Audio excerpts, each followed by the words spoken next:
Good evening. I'd like to call the Kodiak Island Borough Assembly work session on Thursday, February 27, 2025, in order.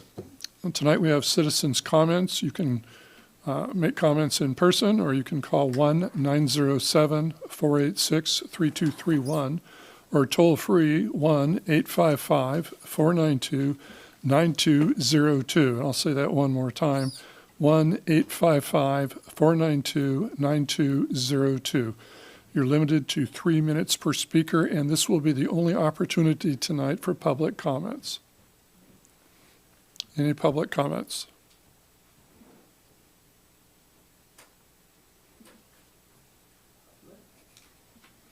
Any on the phone?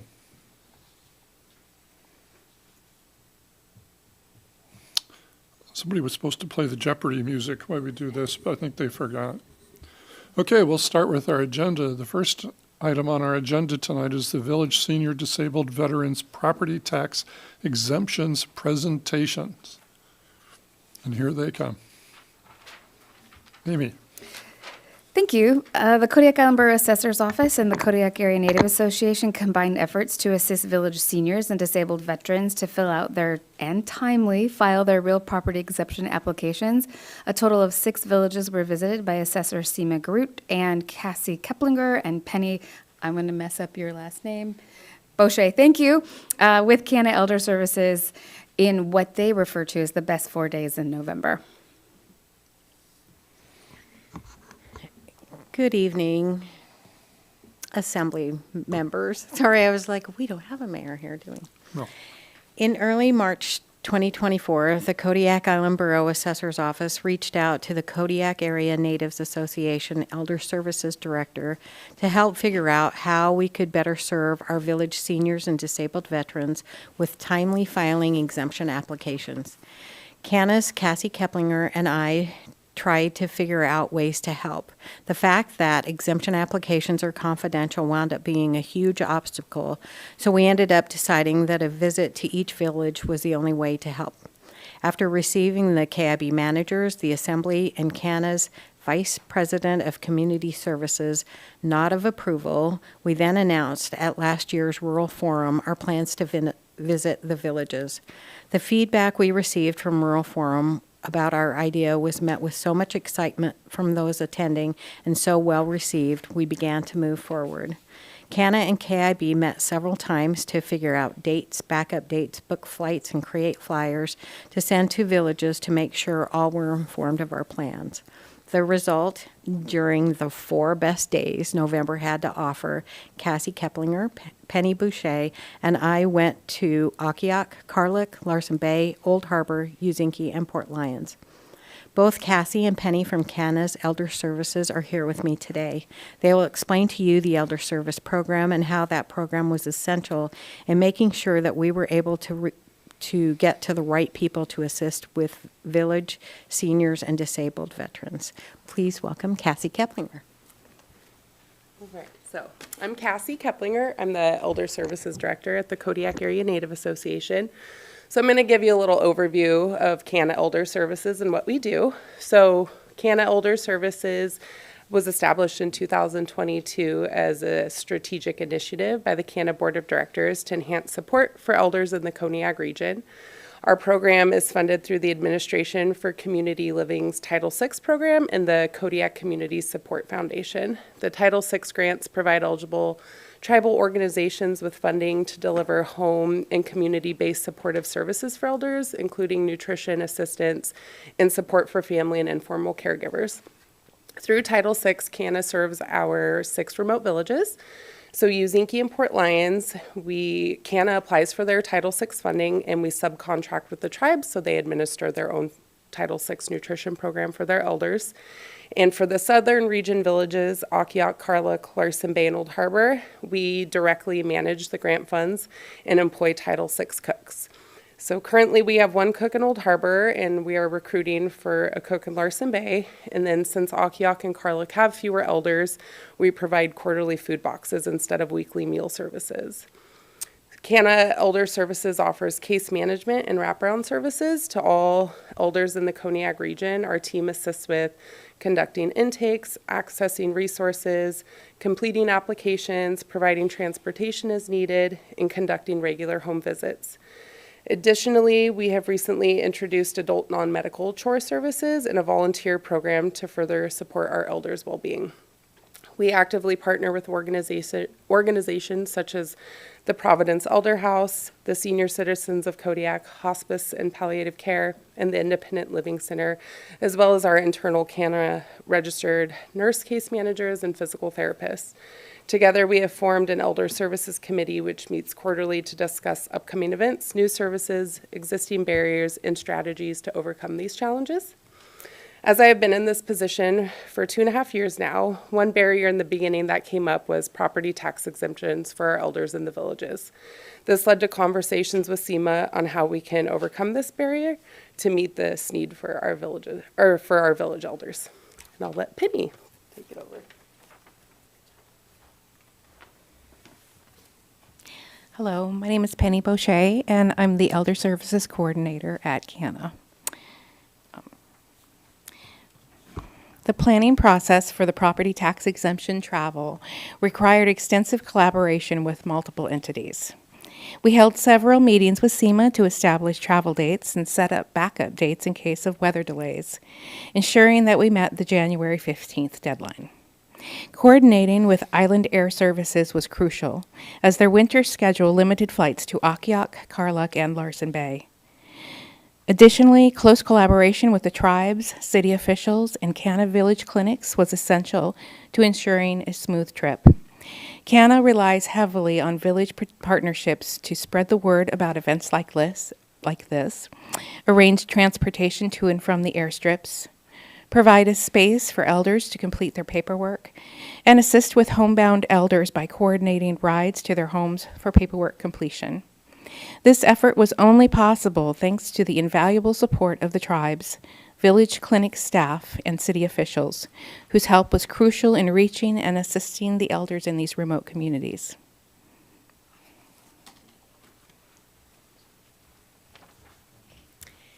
Thank you, ladies.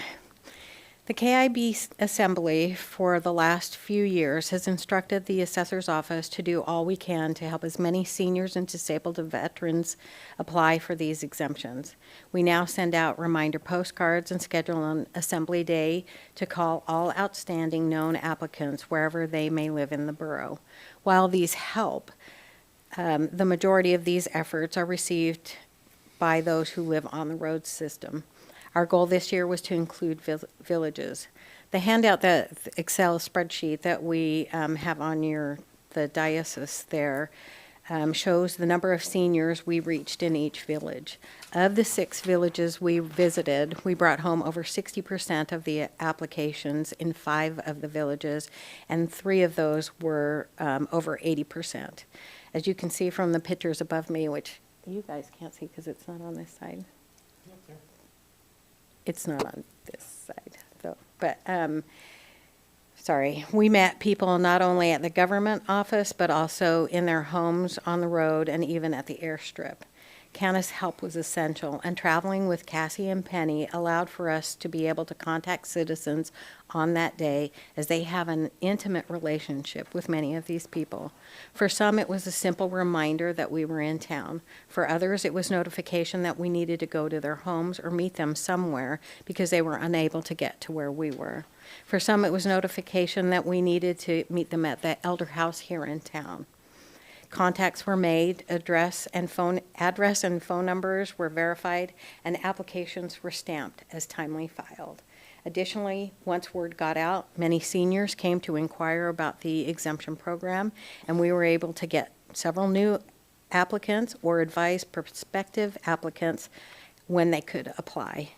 KIB even assisted with information on how to file probate documents with the court.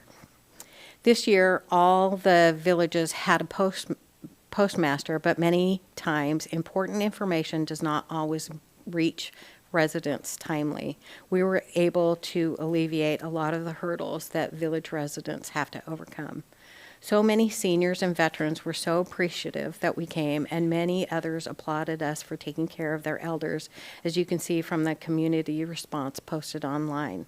Cassie, Penny, and I have also been asked to present this year at the Rural Forum on March 26 because we were so well received. For me, what an experience to visit each village and see the beauty of why people live where they do. I have to tell you, Old Harbor and Port Lions stole my heart. Getting to meet and work with Cassie and Penny was an honor and a privilege. Assessing's FY 2026 budget includes remote travel to each village for one employee in hopes of continuing the service to our remote seniors, to remote villages for our seniors and disabled veterans. Thank you. Does the assembly have any questions for Seema, Penny, or Cassie? Ryan? Thank you. First, let me just say, awesome. Would you like me to turn it on twice? No. Okay. Awesome work. Really appreciate the collaboration.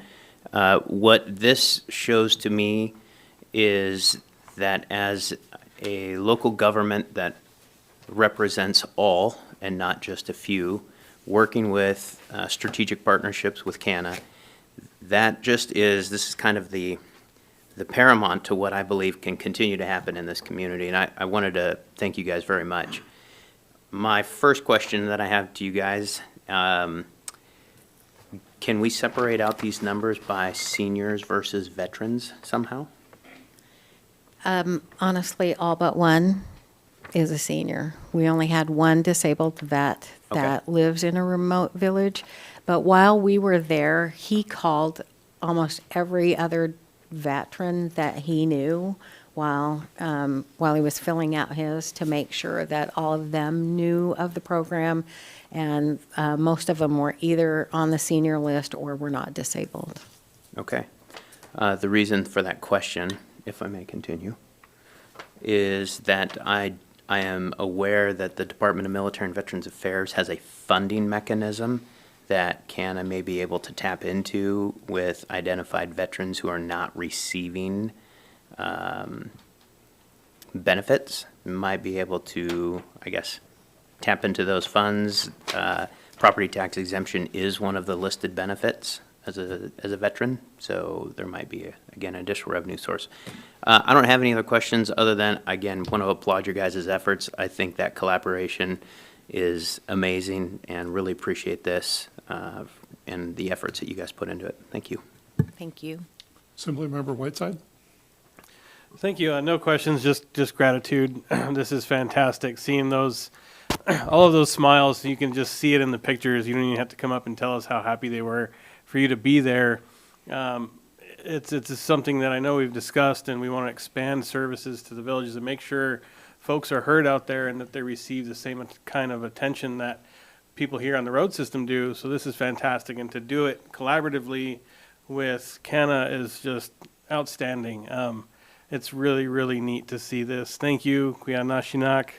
Awesome, beautiful. Thank you. Any other comments? I want to thank you for being here tonight. And it just makes me feel really good to see this kind of partnership. It's something that we talked about a couple of years ago, and I appreciate Seema for following up and seeking out partners in the community so that we can work together. Thank you.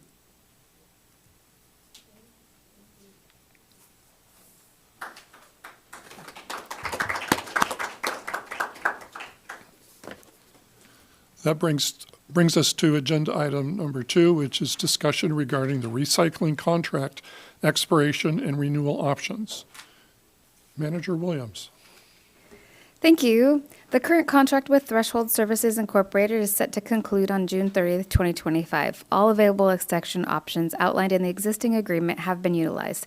Staff is proposing an extension of the contract for an additional 2 years, extending the term through June 30th, 2027. This extension would synchronize the timelines of the recycling contract and the solid waste contract, ensuring both agreements operate on a parallel schedule. Aligning these contracts would enhance strategic planning, improve coordination between service providers, and facilitate a more cohesive approach to waste management services. Threshold Services has been contacted and has agreed to the 2-year extension. If the assembly is approving that. And if the Assembly does not want to extend, Kodiak Island Borough will prep an RFP for recycling services. Thank you. I suppose the first question I have is how satisfied you are with the performance of the contract so far?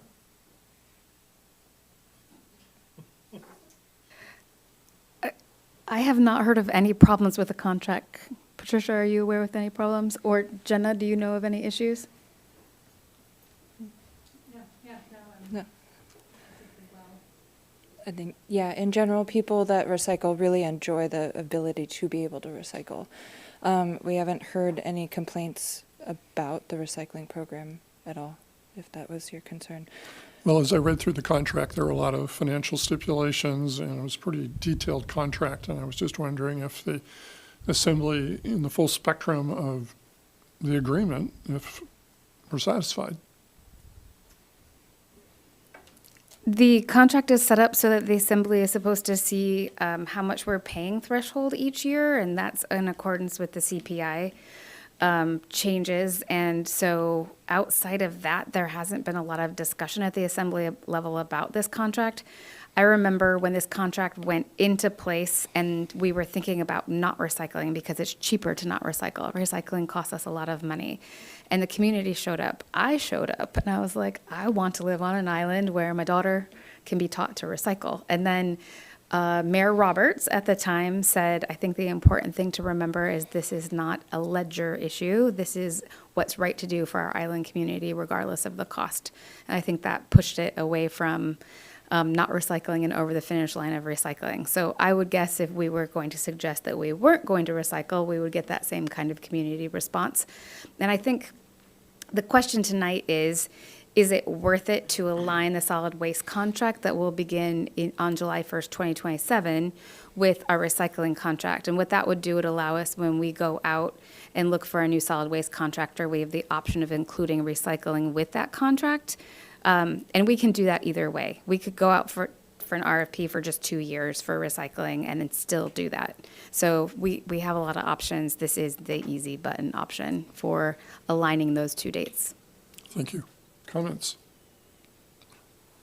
Go ahead. Have we involved the solid waste committee on this at all? So I had a conversation the other day with Miss Andy Wall, and she would like to be involved, but I wanted to get direction from the Assembly first on where we were going to want to go with this before involving them, so that we had a direction for them. I believe some time ago, it used to be the case that Threshold would report on a timely basis to the solid waste committee, but that sort of stopped, hasn't it? Yes and no. Chris is pretty busy, but she shows up when the topics are relevant to her and her business, and recycling more focused. I don't know. Yeah, and when it's requested, she definitely. Threshold is an ex officio member on SWAB, and so they are always invited to attend. But she was just in the building today, just talking to Jenna today, so we do have contact with her quite frequently. Well, I was assigned to that a couple of years ago, and they hardly ever showed up. And I think if we're talking about renewal of a contract, we might want to get the feedback from the people on the Solid Waste Advisory Committee, because I think the marriage could be a little stronger, I guess is what I'm trying to say. Thank you. Other comments? Assembly Member Sherritt. Thank you. I actually agree with that. I'd like to get the Solid Waste Advisory Board's input on this before we even progress it forward. So if there's enough head nods, I think that would be a very wise direction for staff to go to seek input from those that we've asked to give us input. So, thank you. Seems to me we have consensus. Assembly Member Whiteside. This is a great opportunity to remind the wonderful people who have volunteered to serve on the Solid Waste Advisory Board to review Borough Code, and know that you do have the ability to advise us on what you feel is appropriate and guide our direction on how we handle solid waste in our community. So please feel empowered to do so. yo. I think that's a great idea to bring it back to SWAB and get their ideas or if things need to be changed. And that's easy for us to do. Patricia, thank you for all your work that you do to support this. Okay, next we're going to move on to Sourcewell Cooperative Purchasing Presentation and Discussion. Manager Williams.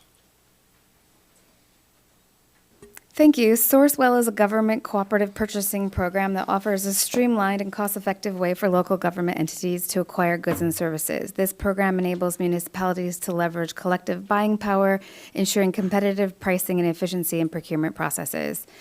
Today, staff will present the case for adopting Sourcewell for KIB's purchasing needs.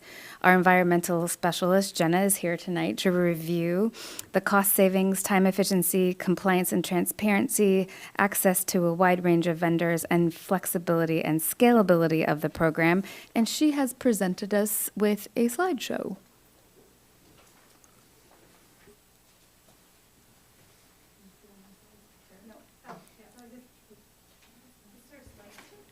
It's just attached what Sourcewell provided to us during our presentation with them, or their presentation to us. So Sourcewell is in the packet. Amy mentioned a few key points of why Sourcewell is a great resource that we should be using. One is cost savings. You can go on their website, search many contracts. Later in that packet, you have like dump trucks as an example. It takes like 20 minutes to search, find a contract. They're very transparent. On one of the slides, there's also all the documentation they have, what their RFP was, how their evaluations went, what the final resolution was for the RFP. So everything is very black and white, provide everything. Everything's easily accessible.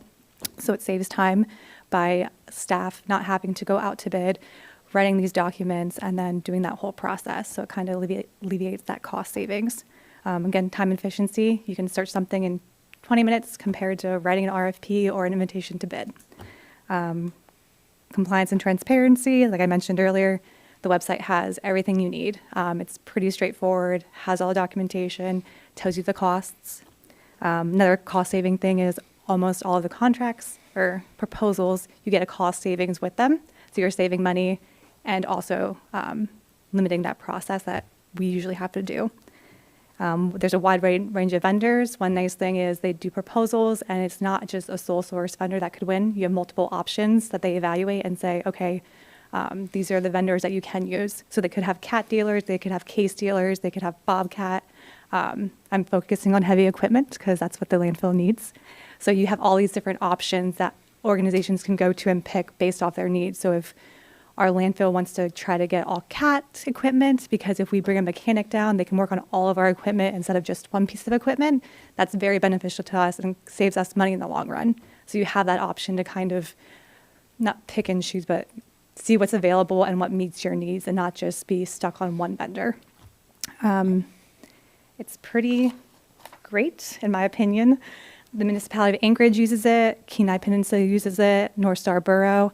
I just talked to NC Machinery, and almost 50% of his equipment that they sell is through the Sourcewell contract.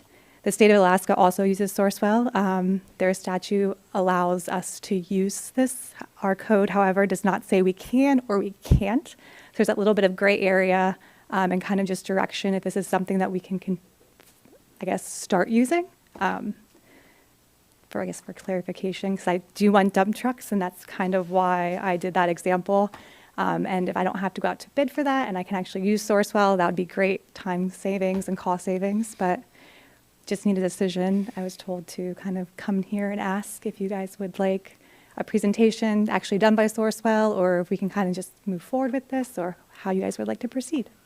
I'm very familiar with this kind of purchasing agreement, but one of the questions I have is if we don't do RFP, how do we ensure local preference so that for not dump trucks, because I don't think we have a salesperson in town, so I see it on the larger items, but some of the smaller items that local businesses may be able to participate, how do we protect them from it being so easy to go through, this process then to develop an RFP that would allow local vendors to bid?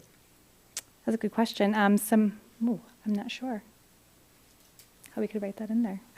Assemblymember Sherritt. Thank you. So I'm also familiar with these programs and specifically Sourcewell. I won't speak on behalf of them. However, if a local company wanted to sign up for Sourcewell to be a vendor, they would pay a fee in order to be notified of procurement opportunities. And I don't think that that's exactly aligns or is congruent with what we need as a small town. So I would not be in favor of this for a multitude of reasons. If you want those reasons, I've jotted down several now, or I can meet with you guys individually. I can tell you that the municipality of Anchorage does use this, and the overall sentiment of this is not exactly enthusiastic. So, for that reason, I guess I would need some more convincing whether or not this is actually for us. I also know that there's a significant shortfall in the cost proposal area of Sourcewell that Alaska yields in any estimating software. RS Means or any estimating software doesn't really have an Alaska factor. And there are also, most of these programs, limiting factors, do not bring in any codes or ordinances that exist already for procurement. So I would need a lot more information in order to just say go for it. So if you need an answer right now, I'm a hard no. Thanks. Other comments? Mr. Whiteside. Thank you. First off, thanks for continuing to identify options for us to consider for cost effectiveness, efficiency. This isn't the first time you brought something before us, so thank you for continuing to drive towards efficiency and cost effectiveness. It's something that I noticed that you're doing, so thank you for that. I am not necessarily, for lack of a better word, not necessarily indifferent, but I'm open-minded, open to the idea. I did read through this and this summary of how it works. I view it as a low risk, no cost, no obligation item to or service to at least explore. If it's a large, big ticket item I do agree with previous comments, we should be sensitive to local preference for certain procurement, either items or services. But if it's large items that we know we're not going to procure here locally, and we can do it in a cost-effective and efficient manner, I think we don't have to have just one way to procure items. Maybe this is just another approach to it, and we can have several options for the procurement process. This seems like a modern approach. I don't have the background or experience with this particular service, but I'm certainly open-minded to keeping it on the table. If when you're ready for your dump truck and you want to use this to compare, it seems like a very low-risk scenario to at least keep it on the table. So again, thank you for identifying these. I'm not against it one bit, but I do agree with if it's an item that we can source locally, that would be my strong preference as well. Definitely, I definitely hyper-focus on the landfill because that's where I'm usually at. So like those larger equipment, when we can get a contract or a proposal that you definitely get a percentage off, I think that's a win-win for us. We used a NASPO contract in the past with the state of Alaska that we usually get a discount with that when we go through them, but they're very limited. They have like one single source, that's who won the contract, and that is the vendor. So this just kind of gave us a little bit more flexibility if we wanted to try to keep a consistent brand because it works well for us. And then, when we bring the mechanics down, they can service all of our equipment and not just one or two.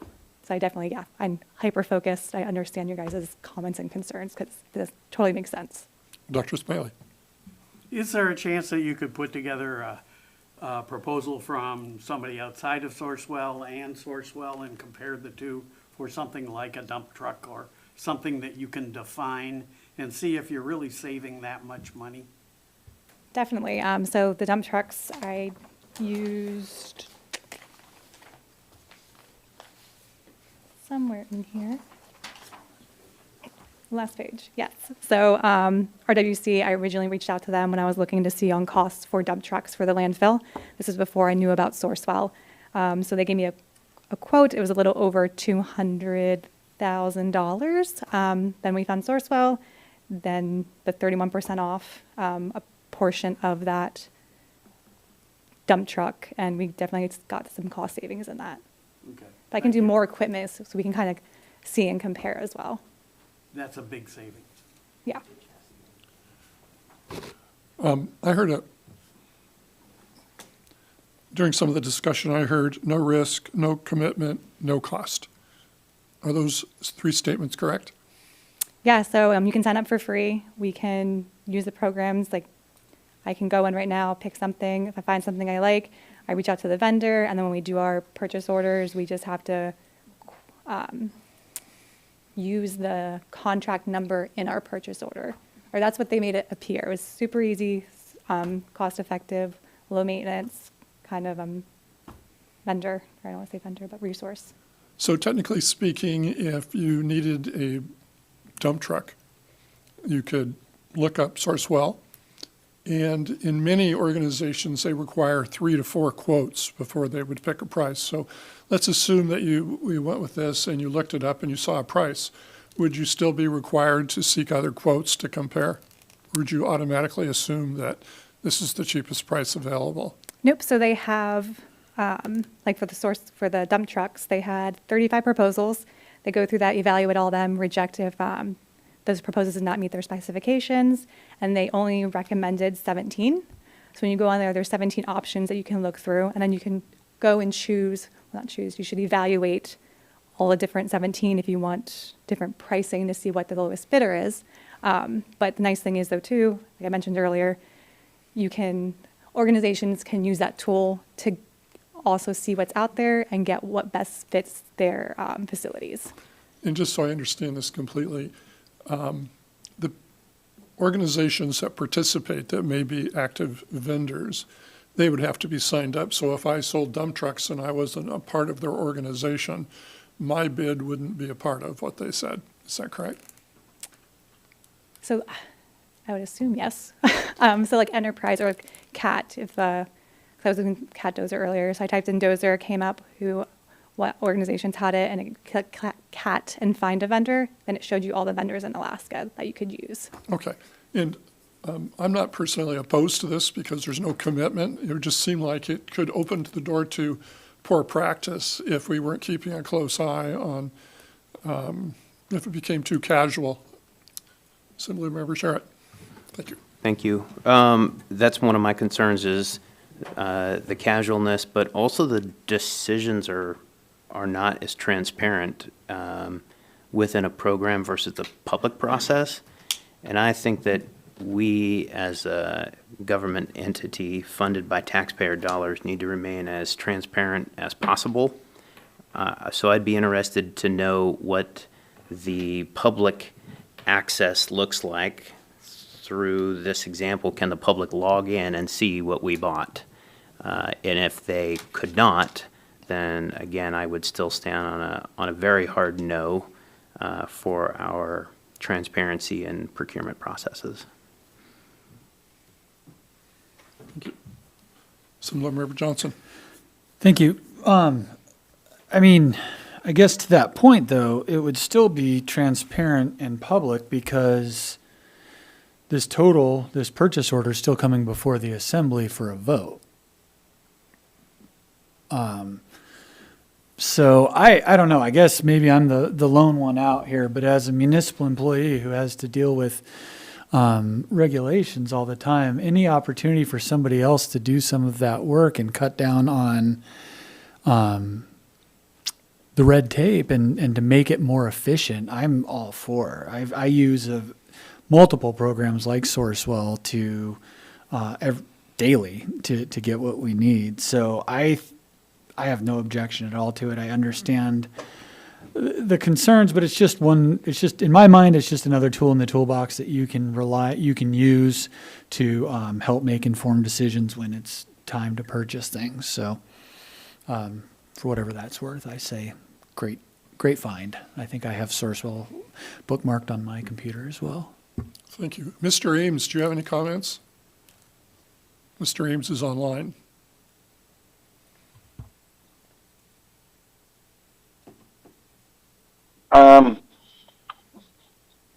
No, I think we need to be very concerned about making sure local vendors know about it. And I really think it should only be used for stuff that couldn't be gotten locally. And if it could be gotten locally, then I think we're going to have to go through the RFP process. All right, thank you, Mr. Reams. Yep. Do you feel you've had lack of direction here? Nope, there's more questions. I definitely just wanted to kind of get this out there and get feelers for it. So I think I got my feelers, and now I know what I have to go back and do some more research on and get more concrete responses for you guys. Well, I'm looking forward to your next presentation. Thank you very much for taking the leadership and saving us some money. The next item on our agenda is a discussion of mental health facility buildings future.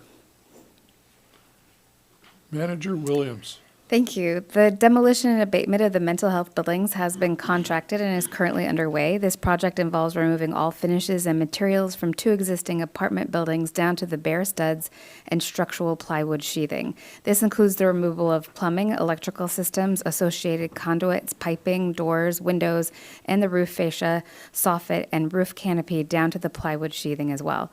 Additionally, the project includes the demolition of the existing mechanical laundry building and the removal of an underground fuel storage tank. Upon completion of the demolition and abatement, the borough will be left with 2 structurally sound buildings, each with temporary roofing underlayment. The exteriors will be weather tight and with house wrap installed. The crawl spaces will feature a vapor barrier and insulation, and all openings will be securely closed, either with permanent construction or substantial temporary closures. 3 possible options for discussion tonight are brought to you because we've decided to go this far on the buildings, but then we have stopped and we don't know what we're going to do past then. So some options tonight include asking our contracted architectural engineering firm, Jensen Yorba Wall, to design the remodel for structures in their current locations. There's an attached proposal for design and construction administration costs. The other thing we could discuss is changing the project scope and obtaining a proposal from the current contractor to demolish the buildings entirely, or obtain a proposal to demolish buildings entirely and seek an alternative design cost proposal for future rebuild from our contracted architectural and engineering firm. I think the main concern tonight is the wrap and the weatherproofing that's put on those buildings is meant to be temporary. So delaying the decision is going to cause further abatement in the future because we'll have to go in and look for other stuff in the future. So tonight, our project manager and project assistants are here to answer any questions about the start of that project and what it's going to look like when they're done. Do you have a presentation to make before we ask questions, or? No, I do not have a presentation per se. I just wanted to seek some clarification on this, and 2 points I'd like to bring up. I brought this to the manager because we didn't really have clear direction forward the last time it was discussed. And the submittals are coming in. The house wrap material has like a UV rating of 4 months. The design takes like 6 months. And then upon also the design for this remodel, the abatement leading up to the remodel, this includes significant cost for future remodel. So if we are going to demo, we have an opportunity as a cost savings to take that scope out of this project. All right, thank you. Discussion. Mr. Johnson. Thank you. So, a little facetious, but the 4-month rating on UV, so that'll give us what, like 2-3 years before we have 4 months worth of sunny days? That I see, yes, in theory. The concern that I brought up to the architect and I want to discuss is because the birds and things that are also going to be pecking at it. And I do believe in conversations with other people in the community, I reached out to adjacent business owners to let them know of the project and the construction requirements. Nobody really understood that I had spoken with that this project was going to be quite literally 2 rectangles wrapped in white, potentially orange if we use commercial wrap, with no roof, just temporary roof. Thanks. So if I might continue with that. So on a more seriously, like I heard 3 options: redesign, rescope for a demo, and what was the last one? Change. Demo and then complete new rebuild. Yeah. I've only been on the assembly since October, but we've had in that time, 5 housing discussions, I believe. So the idea that we would take housing and tear it down after already awarding a contract to make it preserved is kind of unfathomable to me. Like, if that was the intent, that should have been the intent when this project started. I don't know that I think changing course right now is a great idea. I'd like to suggest maybe a fourth option is to sell as is with a development covenant so that a developer could take ownership and finish the property. That's not my preference, but as big a stink as everybody on this side of the dais has made about housing in the short time I've been on the assembly, I don't know how that message is consistent if we then elect to tear down 2 apartment buildings that or complexes, whatever you want to call them, that we've said we were going to consider rehabilitating. So, thanks. Assemblymember Sherritt. Thank you. So my idea is similar. However, it wouldn't be to sell because I understand that we have a restricted conveyance since we cannot dispose of the property. So my understanding of this is that we'll have an intact building envelope with a temporary roof. So I would also like to repeat, I guess, that idea that I would like to see what community interest is out there and see if there are also strategic partners that would take this over, that would forbear any cost to the borough, and we would be able to enter into a strategic agreement with somebody that might want to take these facilities over. I was not on the assembly, I don't think, when this discussion came up, but I do recall that there was a local fish processor that was interested in these at one point, willing to do all of the repairs and renovations. That was, I'm not sure what how that all went down. However, I do have to think that there's some community interest in this, and there might be somebody willing to put some money into this to save the building envelope. But if I'm misspeaking about the conveyance, please let me know. There's a deed restriction on the land on how we have to use the land, and then it's not broken up in different parcels. That whole section is the borough's. So yeah, we'd have to go to the Department of Interior if we actually wanted to sell it. So that's probably not a great option. But there are strategic partners that are interested in partnering with us. I haven't asked anyone if they are interested in doing it without us. Assemblymember Whiteside. Thank you. I would be more interested in that approach as well, to see. I remember I was in Montana at a museum when someone called me about those buildings and wanting to pursue a partnership. I imagine they contacted you. I don't remember who his name was, but that would be my preference as well. I don't support tearing it down. Clearly, we couldn't sell it in a way that would not create a lot of headaches for everybody.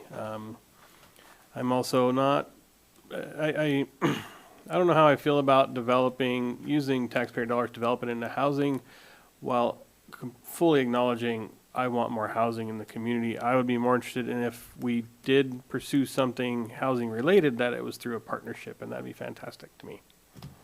Manager Williams. Thank you.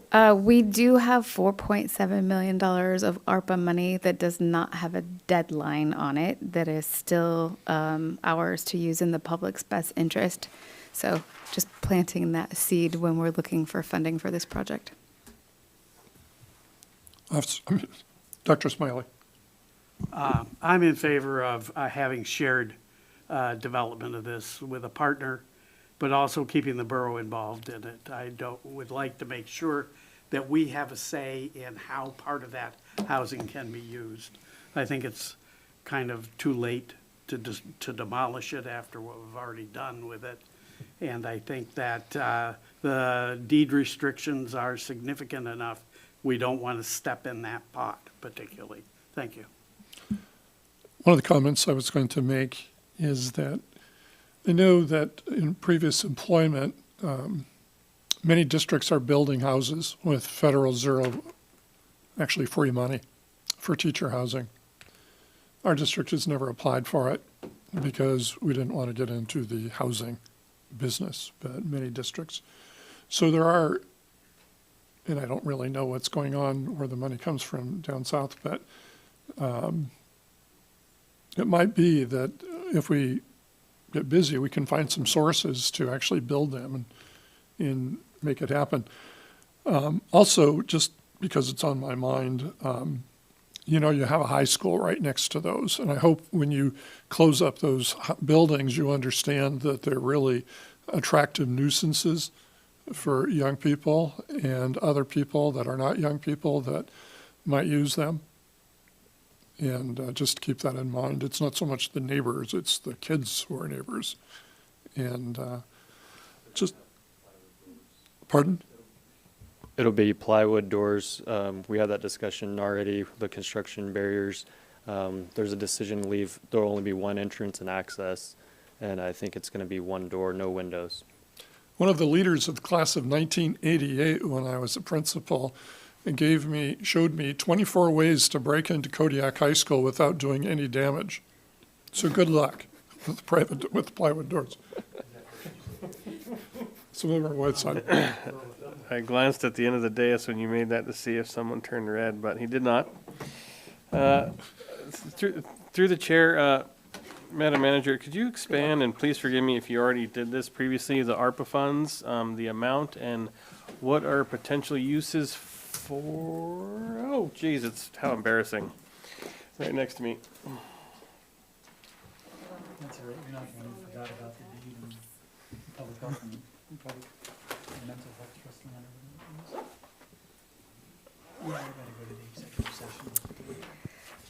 In December of 2022 through fiscal year 2023-17, we accepted $4,787,173.04 from the Local Assistance and Tribal Consistency Fund grant. That money has yet to be used, and so all of that is still in place. And we have left that alone since December of 2022 because we knew that it didn't have an expiration date and we didn't know what its needs were going to be in the future.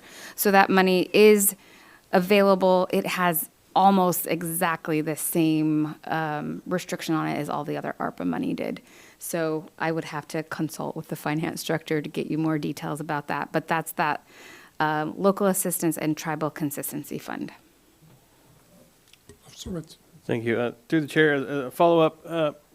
If it wouldn't be too much work for Dora, or Director Cross to identify how we could use that in a strategic partnership to develop housing units and how much of that money we could dedicate to some sort of partnership effort.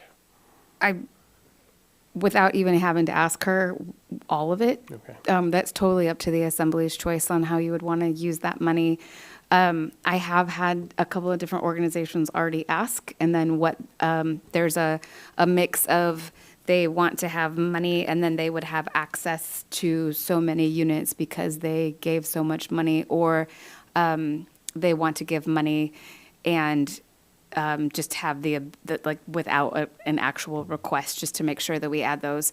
We do have the option as we move forward with design to design them differently. They were all 3-bedroom, 1-bath apartments, except Patricia probably knows the best. On the left side, there was 2 like smaller apartments, and so we do have the ability to make some smaller ones instead of the 3-1, but that's going to be these are not new buildings, so we're going to have a lot more building codes and restrictions, so we would have to ask the architect to look at if it's possible to make the 2 out of that space like we did originally. So I think what we need answered tonight, and it seems like the consensus is towards housing. So what the architect needs is, like, we need to be able to tell the architect to move forward with the design because that's going to take 6 months. Mr. Sharp.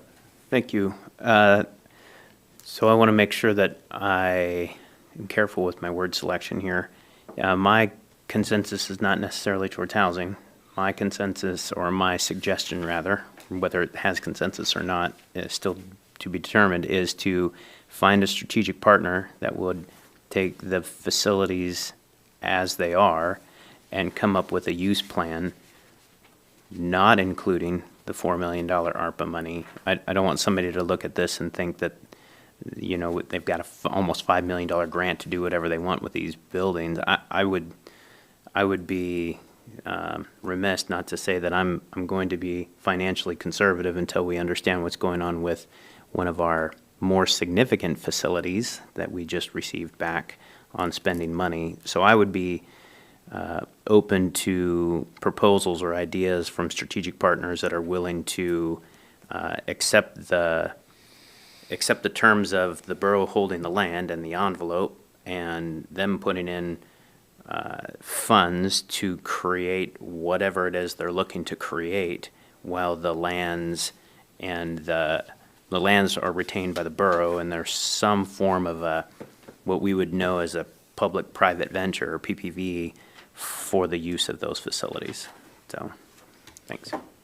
One of the comments I wanted to make is simply, these buildings were built in 1966, and you mentioned code, but there's been a lot of seismic changes, wind changes, structural changes. All would have to be remodeled into this frame, which is frankly the cheapest part of construction, is framing a house. There's really not a lot there. And I'm wondering if, and don't misunderstand me, if it would be more cost effective to tear them down and turn over the land to a developer who could actually build houses according to code that maybe have more houses than what we have there right now, or more residences. And looking at the land as a whole, you know, what was built on it, how much it's going to cost us to redesign them all, fix them, versus new construction that's planned and designed specifically to modern standards and codes, and also maybe using the land more effectively to further the opportunity to build other structures. I was not here when they discussed this originally, so I'm sort of glad, but. Sir? Oh, Steve? Yeah. The framing issue is, in my mind, correct. Bringing the old framing up to code might be a problem. I think we could include that in RFP.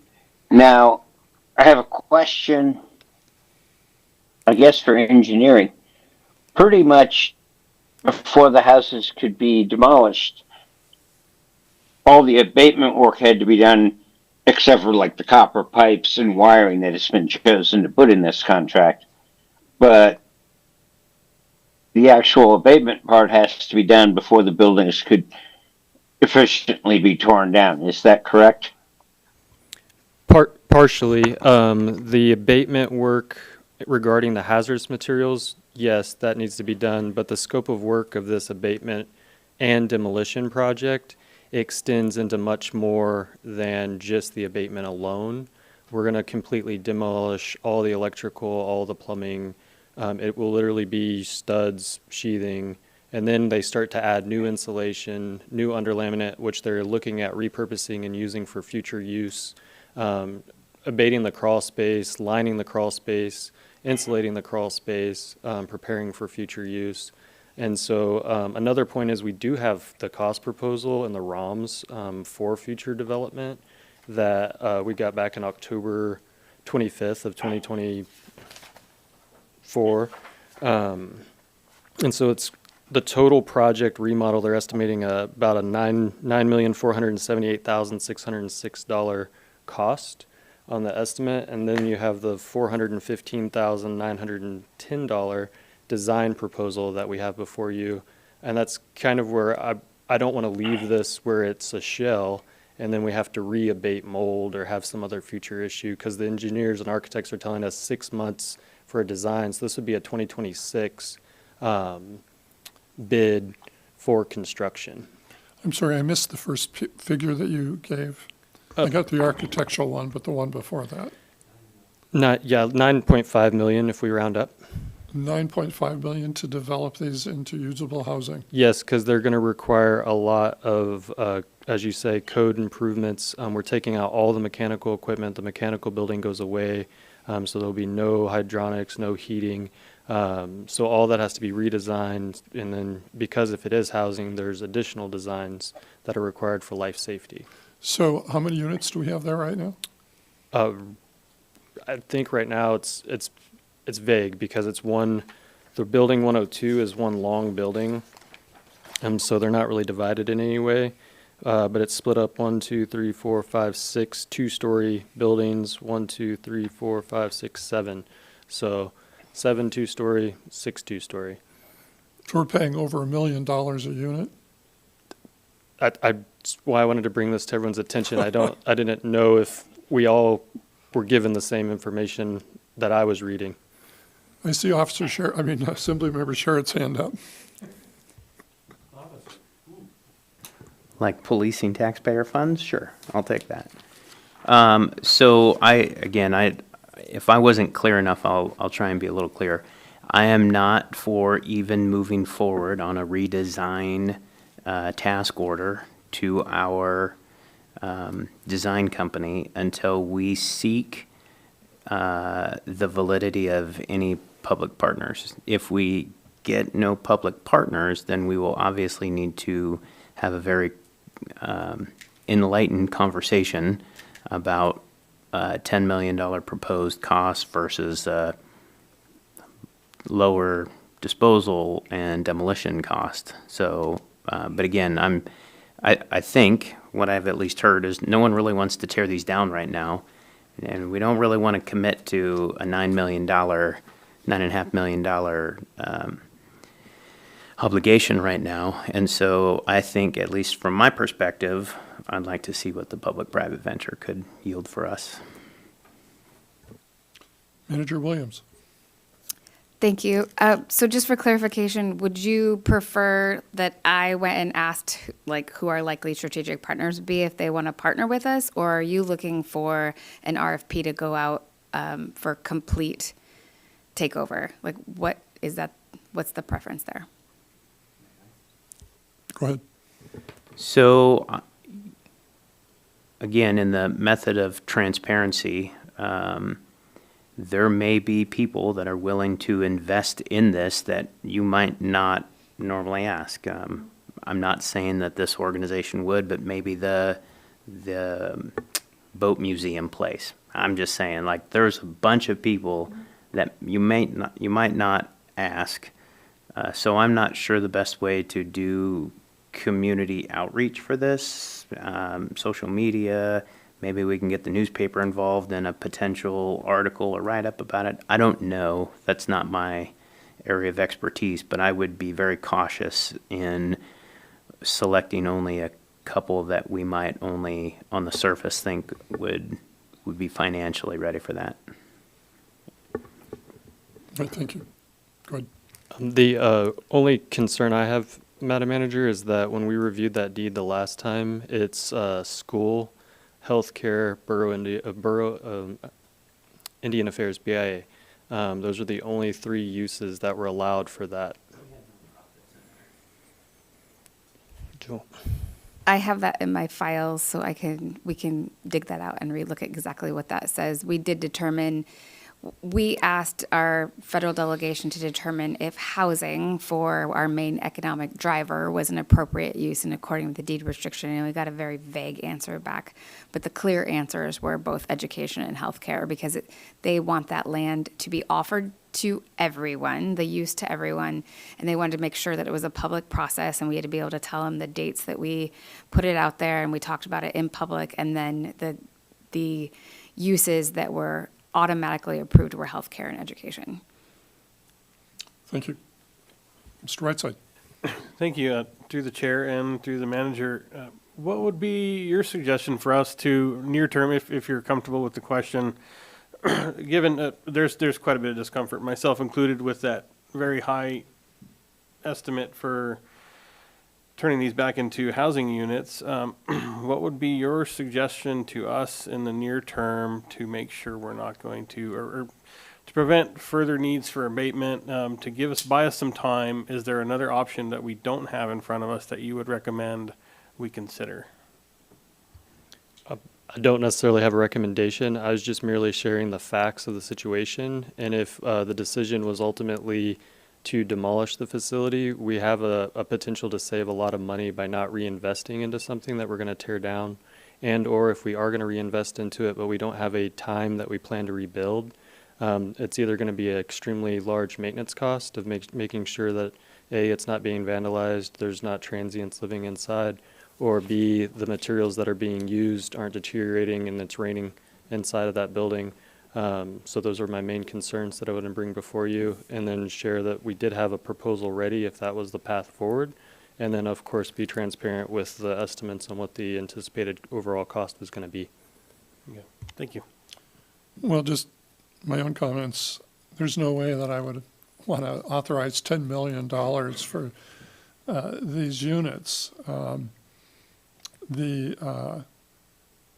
I just can't even imagine it. And I don't like getting into the housing business, but I'm a little concerned, and I agree with Assemblymember Sherritt that we should look at public-private partnerships. But, I'm a layperson. I'm not a developer, okay? And nobody here on the Assembly are developers, at least as far as I know. It might be really good. We have one of the top developers that lives on Kodiak Island, in Alaska, living here on Kodiak. And it would be really nice. I met with him one time with the previous mayor to talk about this building. And the ideas were just incredible. And somebody who understands financing options and loan programs, and somebody that could really give us some good information to talk with. I almost feel like we need more information before we seek any partnerships, because there may be better ways to accomplish what we want to do. As far as the ARPA money goes, it's money that we can use for almost anything, and I would hate to see it used up this way, especially since it would need to duplicate itself just to finish the construction. And I would really hate to tell the community we're paying $1 million of their money per unit to build some housing, when we could spend, boy, if we had $1 million to develop some land to sell to people and develop some incentives for people to build on it, that would be a good use of money. So I'm not supportive of moving forward. Mr. Ames, do you have any comments before we move on?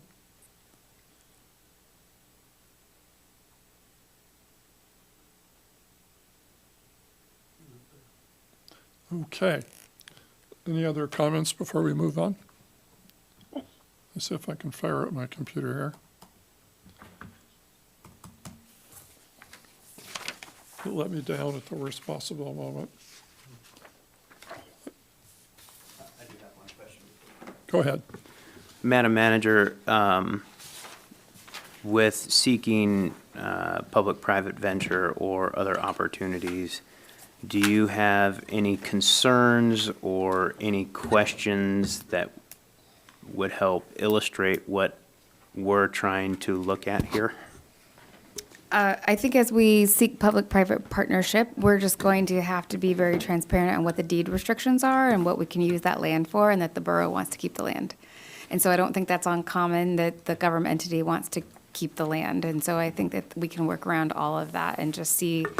And part of the deed restriction was making sure that everyone in the community knew about the opportunity. So that's something that we would want to start as soon as possible, so that if we are going to, or someone is going to reuse those buildings, those shells, that they can do it in a timely manner. So it sounds as if the direction is exactly that, to explore the opportunities of public-private partnership inside of the community, with a focus on staying inside of our deed restrictions and a heavy investment on their part.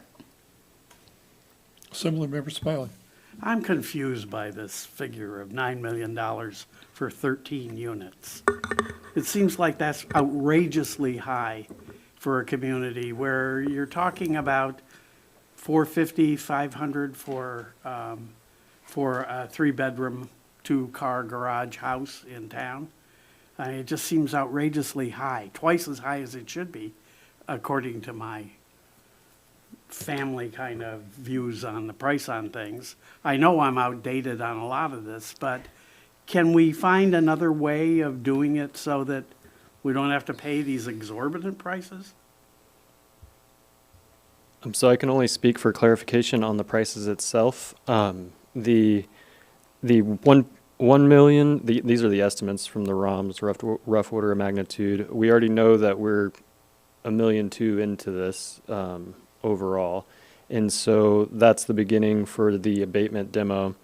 And then moving forward, it's 16,078 square feet, and they're estimating the cost per square foot is $369 is their gross estimate, but then the refined estimate they break down as at $195 per square foot per building.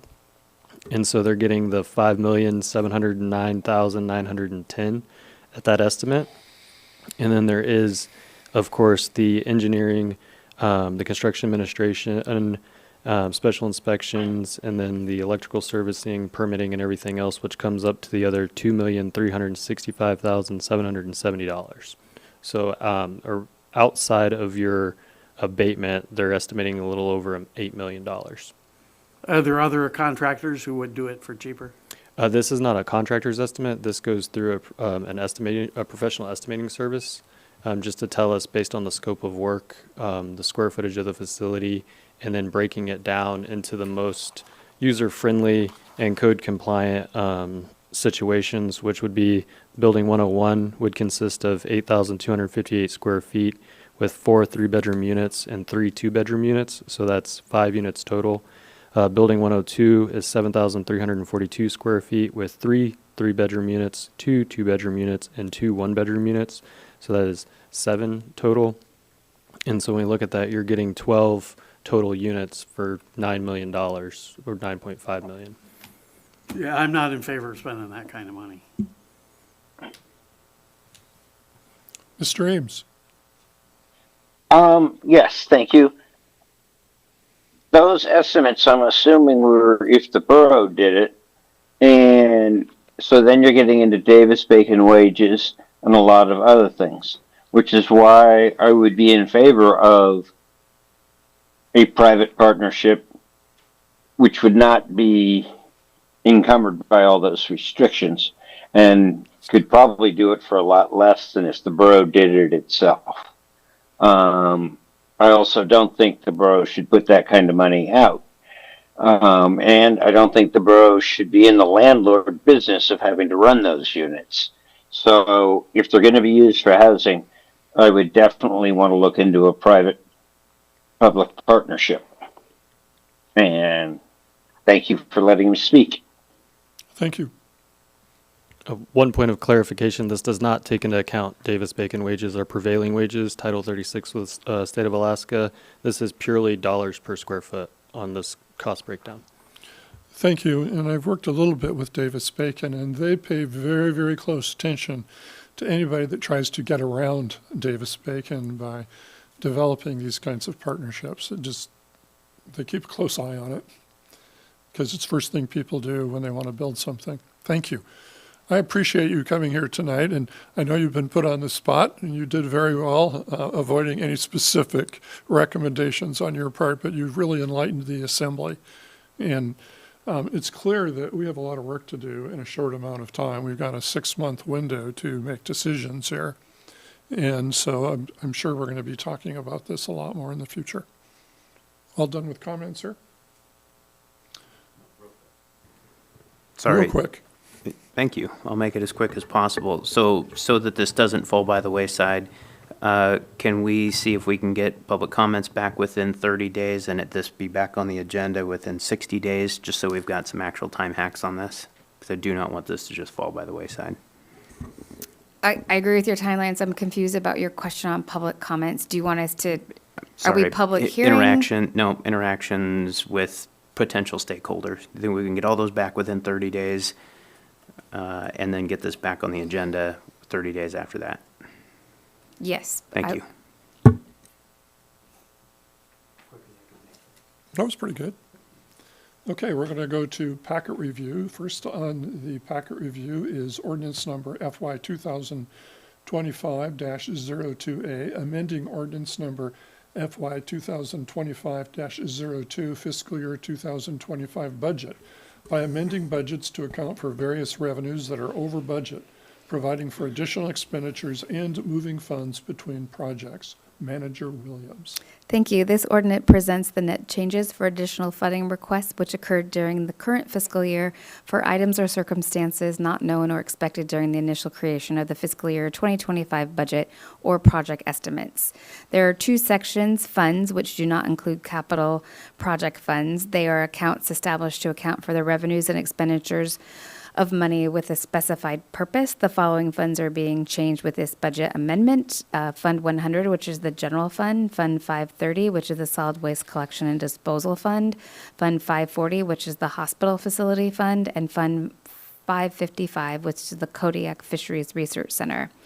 We'll also be asking to change projects within capital project funds. Since most projects cover multiple years, the borough does not create annual budgets for them. Instead, each project budget is developed when the project is originated. Throughout the life of a project, the scope of work, deadlines, and the need for money may be amended. The projects being amended by this budget amendment are fisheries development, seawater storage and filter vessels, exterior to the KFRC building, the Baylor Building UST removal, the leachate aeration LTP, pre-treatment upgrades, the structural analysis and project list development, and the fire alarm replacement and upgrade. As you will see, the ordinance specifies the origin and destination of each transfer. Thank you. Comments? Assemblymember Sherritt. Thank you. I overall agree with all of these.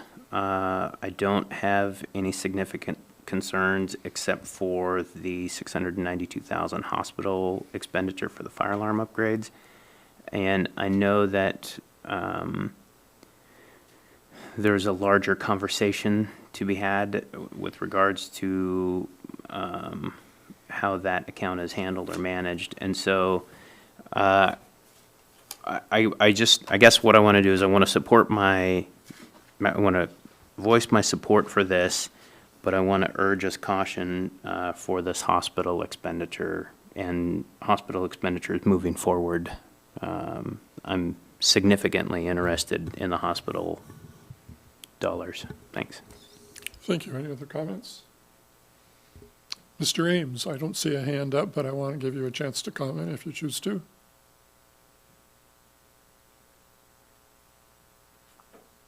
No, thank you. Okay, we're going to take a short break, and we'll be back in 6 minutes.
2025-43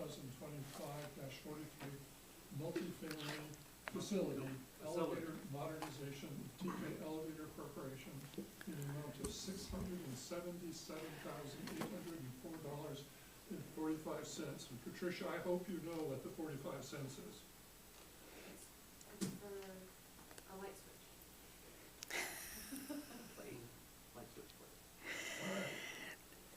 Thank you. The Kodiak Island Borough owns two facilities with elevators that need modernization.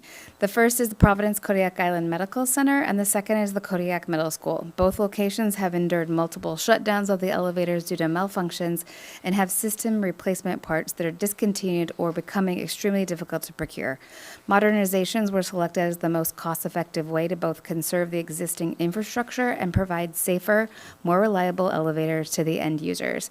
To align with the overarching goal of standardizing equipment, controls, and related systems, these efforts will be treated as two distinct projects, but managed under one single contract. Staff issued a request for proposals for this project on January 6, 2025, advertised for the designated 3 weeks per KIB Code 3.30.040, and bids were due February 4, 2025. There was a mandatory pre-bid meeting held on January 22nd, 2025, and there was one contractor in attendance. At the proposal opening, staff received one proposal package. Staff sent the submitted proposal package to the Architectural Review Board for review. Following the review of proposal, staff and the ARB determined that TK Elevator Corporation is a responsible bidder and recommends award to them. Proposals include an estimated total cost of $677,804.45, an estimated total out-of-service time of 9 weeks. Our project manager and project assistant are here tonight to answer any questions that you might have. Thank you. Assemblymember Sherritt. Thank you. PKIMC, is this coming out of the Providence Fund? It will be coming out of R&R Friends for the Hospital. And Kodiak Middle School, this is coming out of which fund from KIB? School major repair funds. I am in support of this contract and I appreciate the opportunity to have weighed in as an ex officio of the ARB. I did not return an evaluation because an evaluation process would grade two proposals against each other. So you would have received a proposal with a perfect score sending the wrong message from me, so I did not turn one in. So I appreciate the opportunity. I do support this. I appreciate what the staff has gone through and that level of transparency through the ARB and incorporating their opinions and their evaluations. So I do support this. Appreciate it. Okay, other comments? All right. That brings us to resolution number FY25-14, adopting the Kodiak Island Borough Multi-Jurisdictional Multi-Hazard Mitigation Plan Update. That'd be quite an acronym.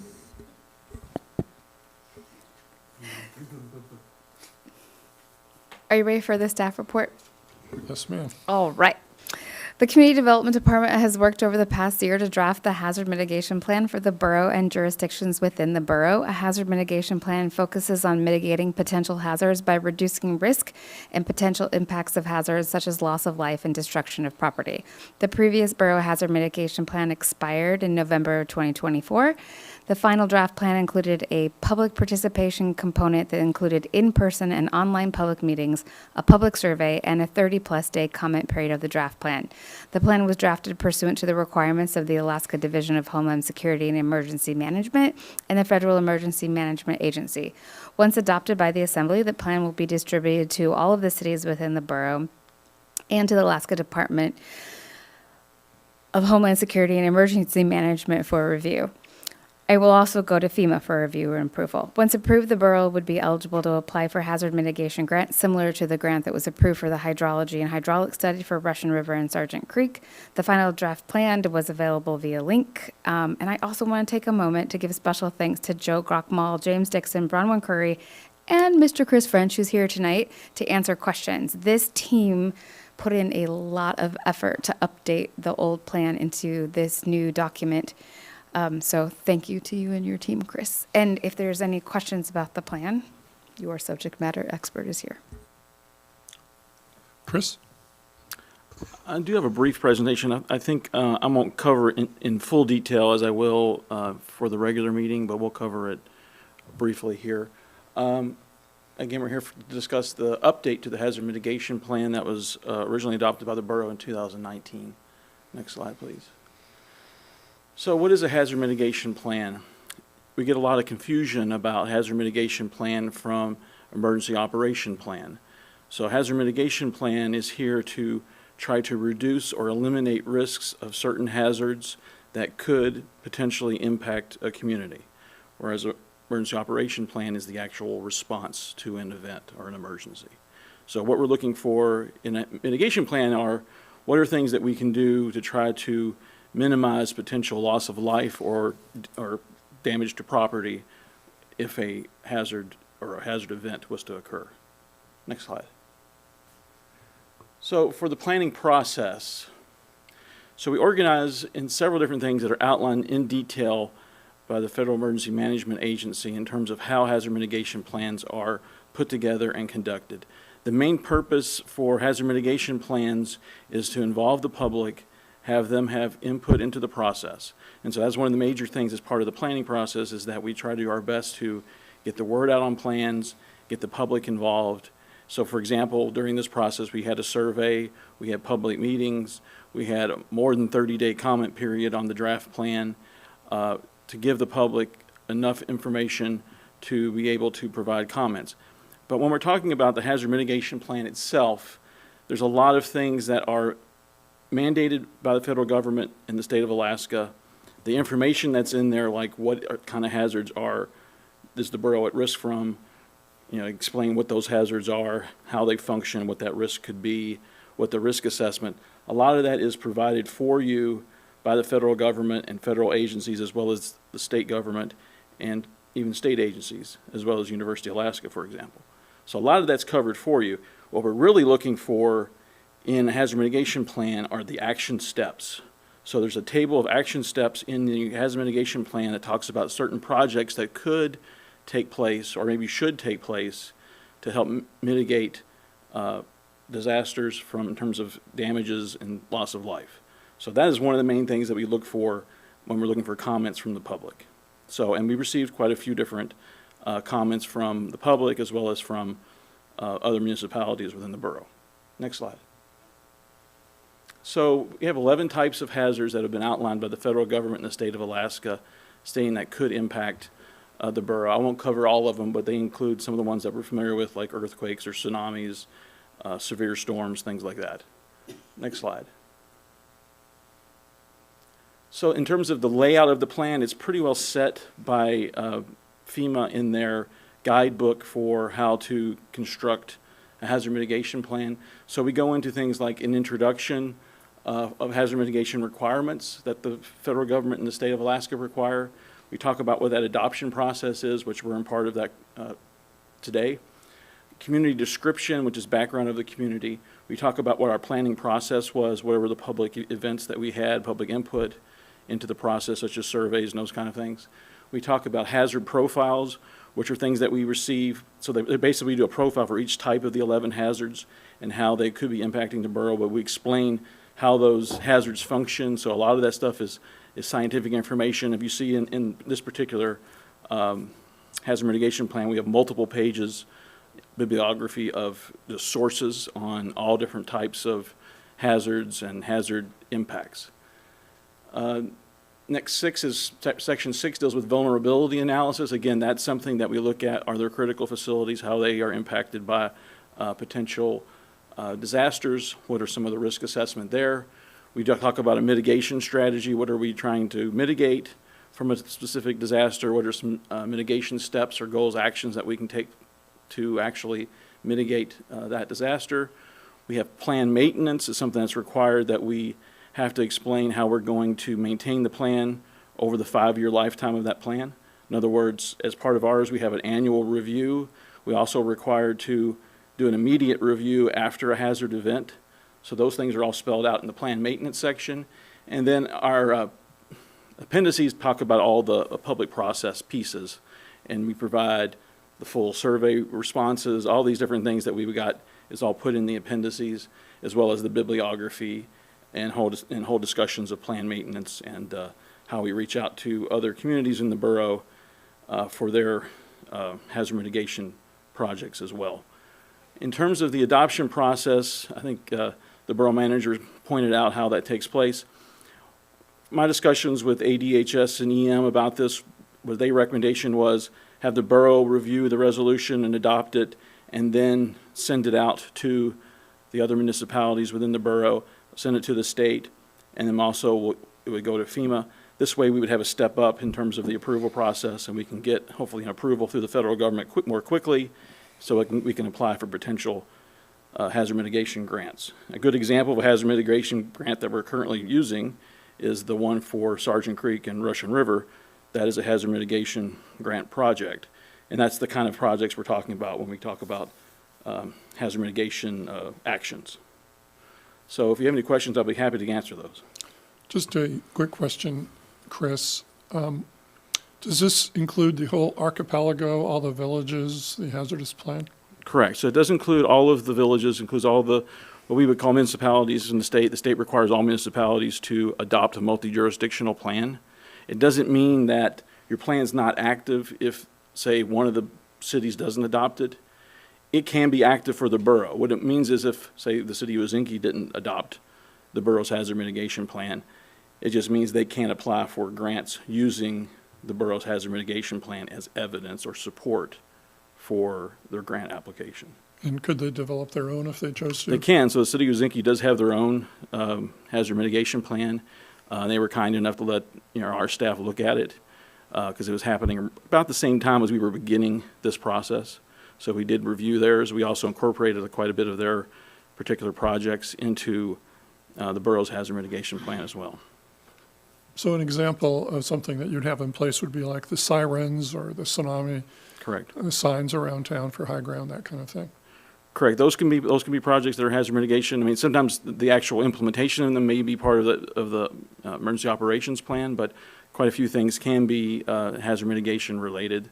A lot of times there's studies, but sometimes they can be hard infrastructure as well. All right, thank you. Mr. Smiley? In the news, there's been talk about the federal government cutting back on funds for FEMA. Is that going to slow you down at all? To my knowledge, talking with the state, they're not aware of anything in terms of the review process on our hazard mitigation plan. Now, how that might impact future grants and how much money would be available, it's hard to say right now how that would impact it. Thank you. Assembly Member Sherritt. Thank you. Just two quick ones is the borough co-funds with the city of Kodiak, the emergency manager position has, and that's a recent development, and I know that we've been working on this plan since that predates that position. Have we, or could you tell me that we've included or encompassed that position in this plan and in this efforts? So the position is not really mentioned in here. However, the emergency manager has reviewed our hazard mitigation plan, provided comments to me, and those have been incorporated into this document. And the second one is more of a generalized statement for the manager is if we're going to continue to expend organizational resources to position us for grants, I would like to see either a grant writer on staff or an agency identified on contingency basis for grant writing specific that we could tap into for FEMA. Elon can do whatever he says he's going to do, but FEMA's not going to go anywhere. And so I would love to be able to position ourselves to get the best out of that as possible. We've had multiple conversations, Chiniak water system, things of this nature that we know that federal funds exist for. So thanks. Other comments? Mr. Ames, do you have any comments? No comment at this point in time. Yeah, no comment at this time. Thank you. Thank you. Chris, I am really pleased with the plan that you've had, and I'm looking forward to seeing the full presentation. What were you gonna? Before I start, Madam Manager, do you have something you wanted to add? I was just going to say that we will put that in the budget. So there are actually multiple departments that have asked for outside grant writing, so that would be something that would serve all departments. Go ahead.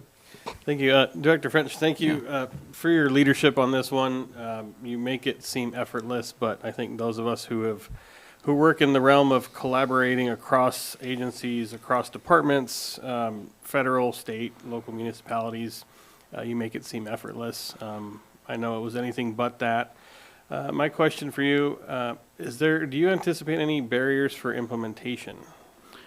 So I will say one thing that we've done recently, and I think the manager has talked about it. We've done some restructuring of the community development department, promoted some people. One of the people we've promoted is James Dixon, who actually was pretty instrumental in getting the grant written for the hazard mitigation grant for Russian River and Sargent Creek. His promotion to associate planner for enforcement includes a lot of work on hazard mitigation.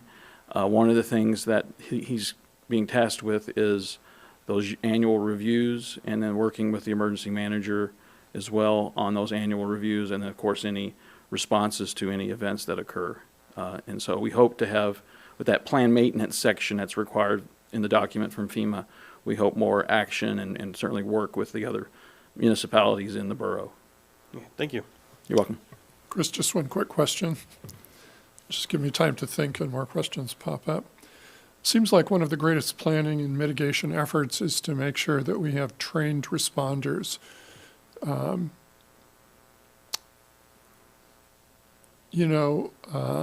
instance, if we have a disaster in one of our villages, I believe the city manager would be responding to that. Is that correct? Or has that changed now? I think she's had that. So in our current emergency operations plan, the city manager is named as our emergency services director. Part of our code update will be renaming that to the emergency manager. So the emergency manager will be in charge of emergencies. The emergency manager has reached through CANA out to all the VPSOs and have them, the communication lines started so that we can figure out what those needs are going to be. Our history with being able to help the villages in time of emergency is not strong. Oftentimes our resources end up right here. So they have very strong individual plans inside of the villages, but we are trying to reestablish community lines. We are invited to go to the Rural Forum, which is on March 27th, and we're going to talk about our new emergency manager position and the new opportunities that are available because that position exists. Well, okay. Are we going to have a presentation sometime on the new emergency management leadership plan? So this is not the presentation you're asking for, but Mr. Gonzalez has hit the ground running and has identified the fact that our incident command system needs a lot of work. And when we look at having trained personnel in there, he's going to start with finding out which positions in the city and the borough will be identified to help in an incident command, and then making sure that those people identified or those positions identified have adequate training to do so. The way our emergency operation procedure is set up right now is the city is the first line of filling up an emergency position, and then the borough is set for backup. So he'll be working specifically with city employees to make sure that they have the training, and then the borough is the backup. We have a little bit of a hiccup in our positions helping out because we are unionized and we have very specific job descriptions for our union employees. So that's something we'll work on the union with to make sure in a time of emergency that those employees are allowed to switch their normal jobs to work on an emergency job. Well, the reason I bring it up is that in the far past, we had a well-trained community. All school districts staff went through critical incident managers, critical incident command training. The borough did. We did practices, if you will, to see, brought everybody together. And that hasn't happened in years. And the school district as an example, and I brought this up before, you know, they manage all the shelters, which frankly is, for many of the problems we have, is number one. And this isn't your responsibility, so I'm not looking at you like you didn't do something or you should do something, but I am concerned that the first question I asked the borough manager when I was in 2017 is, what's going on with emergency planning? And he said, yeah, that's something we need to do. And it seems like we're still there. You know, and I hope that even though this emergency management person responds to the city, that we're actively pursuing that training and preparation, because all the tsunami signs won't mean anything if we don't have good communication and good leadership that knows what they're doing, where and how. And I haven't seen that plan, and I'm a little concerned. So Assemblymember Sherritt gave us information to start having people from Texas A&M come up, and we had training last summer, which is the first time that group of people got together since COVID. They are coming back this summer, so that group of people will be together again. And Mr. Gonzalez has drills laid out, or community scenarios that we're going to start doing again already.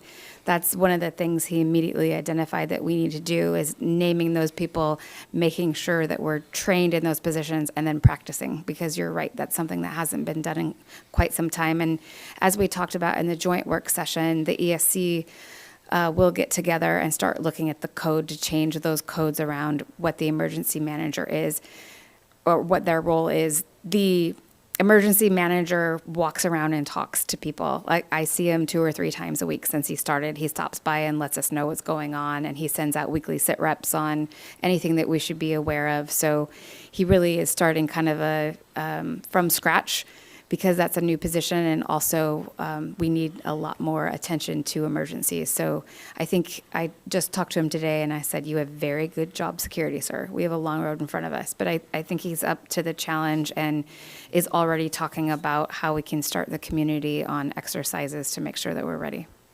Is there any way that we could have him come present to the assembly during a work session, or tell us where we are, what we're doing? And Absolutely. where we're going? Because I haven't heard that. And I appreciate all the good things that you're saying. I mean, it makes me feel really good. But it would be nice to have a public presentation, so those who listen to these meetings, and for our own learning where we are and what we're doing. I think he would actually enjoy doing that. Yes, we'll ask him to come. Is that satisfactory with other assembly members? All right, thank you. Thank you, Mr. French. That was just an outstanding presentation, even though it was small. I appreciate all the work that your staff has done. Right, thank you.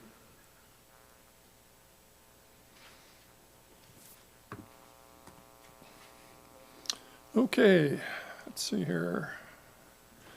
Next, other items to talk about are a mayoral veto on the amendment of the letter to be submitted to State of Alaska Alcohol and Marijuana Control Office, AMCO, transfer of ownership application from Suk Si Yoon DBA second floor restaurant license number 3293 to Nunak Cafe and Deli, and the transfer of location from the current location of 116 West Rezanoff Drive to 113 Lower Mill Bay Road. And I understand this may be sort of a moot issue, so Manager Williams, where do you think we are on that, or should I talk to the clerk? Yes. Either one of us can do that, Yes, it's now a moot issue. The attorney advised that the mayor can only veto the protest letter in total, not in parts. So after we have gotten the attorney's opinion, I talked to the mayor, and he said he agrees on withdrawing his veto, because otherwise, if his veto stays on the agenda, it's pretty much vetoing the action that you've taken at the last meeting. So he decided to withdraw his veto. Thank you. Okay, any other comments before we go on to the next session? I appreciate the leadership of a couple of assembly members to check on this. Thank you. Okay, we now have an abbreviated and informal hearing of the State of Alaska Alcohol and Marijuana Control Office, AMCO liquor license transfer of ownership from Suk Si Yoon DBA second floor restaurant license number 3293 to Nanak Cafe and Deli, and transfer of location from current location of 116 West Rezanoff Drive to 113 Lower Mill Bay Road application.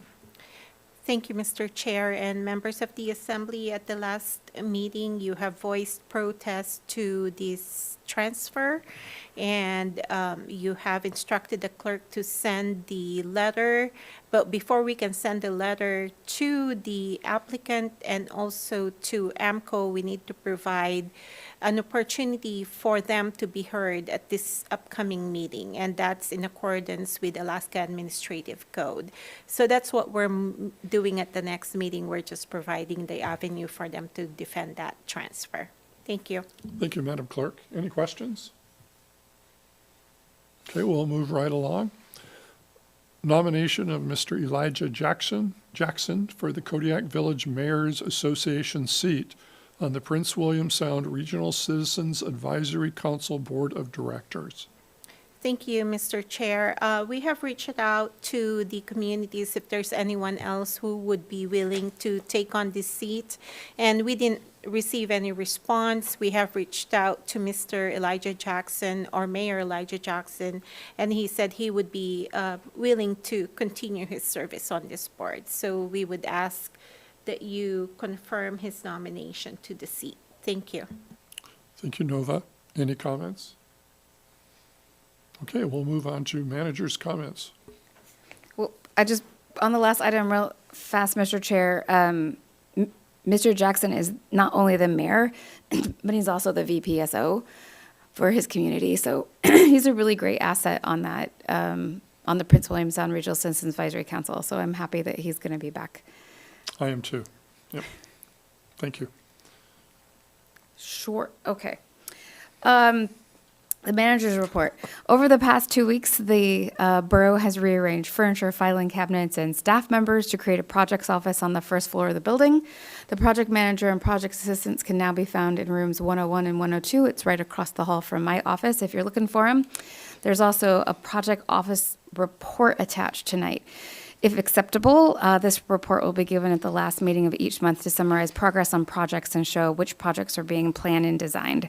So we do have our project manager and project assistants.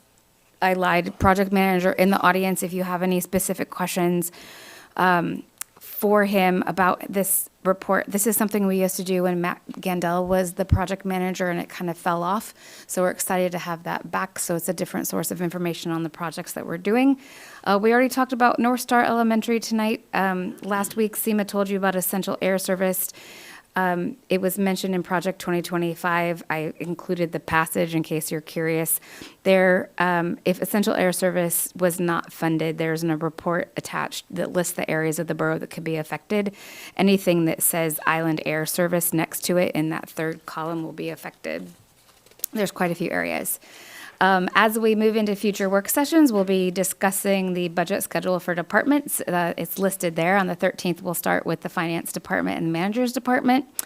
Seema will be the administrative official from March 5th through 7th, including a March 6th regular meeting next week. In finance, as of February 21st, the annual foreclosure list has started its 4-week run in the local newspaper. That same list will run for 4 consecutive weeks. Please contact the finance department for an updated payoff amount. In community development, as our director mentioned tonight, the hydrology and hydraulic study is going. It's the one that we got through FEMA. We met this week with our contractor, which is River Focus. Some of the work that they are doing is being repeated by an RFP that is coming out from the state. And so I reached out to the state and asked them how our project might supplement their efforts, or if they could actually just use the work that we've done to prevent duplication of the effort. I haven't heard back from them yet, but I'm sure I will. In assessing for senior and disabled veteran exemptions, we'll be checking the PFD information after the 31st. You may have noticed a notice of value in your mailbox. They were mailed out on February 26th. Appeal period for those notice of values began today and will run through March 28th. Appeal literature has been translated to Tagalog and Spanish. There's some located right inside of the building and then outside of the assessing office where the assessor has set up a nice little waiting area in case you're back there and it's not your turn yet, that has that information listed as well. In engineering and facilities, the Borough building boiler installation is almost done. The final items are scheduled to be finalized over the next couple of weeks, and the subcontractors have completed their work. We should be closed out of that project by the end of March. The pool facility condition survey, we've received a proposal from Jensa Yorban Wall for conducting that survey for the cost of $59,540. The proposal includes aquatic specialist WTI, structural engineering from P&D, and mechanical and electrical engineering from RSA, all the contractors, subcontractors with our Jensen Yorba Wall. The proposal will be presented in the packet review on March 13th and then for approval on March 20th. Because of the design and the time, the pool goes down each May. So this would be a project that we would do in May of 2026. At the mental health buildings, the environmental contractor has collected the PCB samples. Due to those testing requirements, they will not mobilize until March 10th. We did get a preliminary estimate on what it's going to cost the borough to remove those PCB items, and it was, our preliminary estimate is $275,000 to have 20 containers removed. No matter what we decide to do, those materials will must be taken off island. There is no landfill in the state of Alaska that accepts those materials at the levels that they're testing at. Non-hazardous material will be removed for disposal at the landfill. At the KFRC, Long Technologies provided staff with as-built and upgraded their current monitoring capabilities to reflect all sensors installed. This is something that hadn't been done, and we've had a lot more sensors that we could have been looking at that we did not look at, and now that we have those, we're going to be better partners with NOAA and making sure that their systems are up to date. Out of the landfill, the Baylor tipping floor project is closed out, and we have an RFP posted for the Regional Solid Waste Management Plan. I spoke with our environmental specialist today about including the Solid Waste Advisory Board in that process. Leachate treatment plant, we're still working with the engineer, plant manufacturer, and the Department of Environmental Conservation about how good our leachate treatment plant is or is not doing. We have that same foaming issue. I think I gave pictures last time it happened. It's a brown foam that comes out of the pretreatment plant. They think it is because of a pallet of hand sanitizer that was disposed at one point in time. But they are testing to find out what is going on with that. The high school roof, we are working for a warranty claim. We were notified today that a field service representative is going to come out for an inspection. However, that is not going to take place until the spring, so we're working with the school district to determine the urgency of the repair, if it's something we should get taken care of immediately, or if we can wait for that service rep to come out.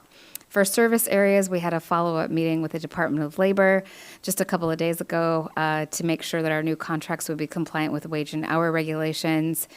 New contracts will be required to follow the State of Alaska Title 36 prevailing wage contracts for any contract that goes over $25,000 cumulatively. The KIB road service area modifications to the standard specifications are posted on our website, and we will be getting ready for our invitation to bid documents for each specific road service area. Those will then go out to those road service area boards to make sure we have addressed everything that's specific to their road service area before they come out.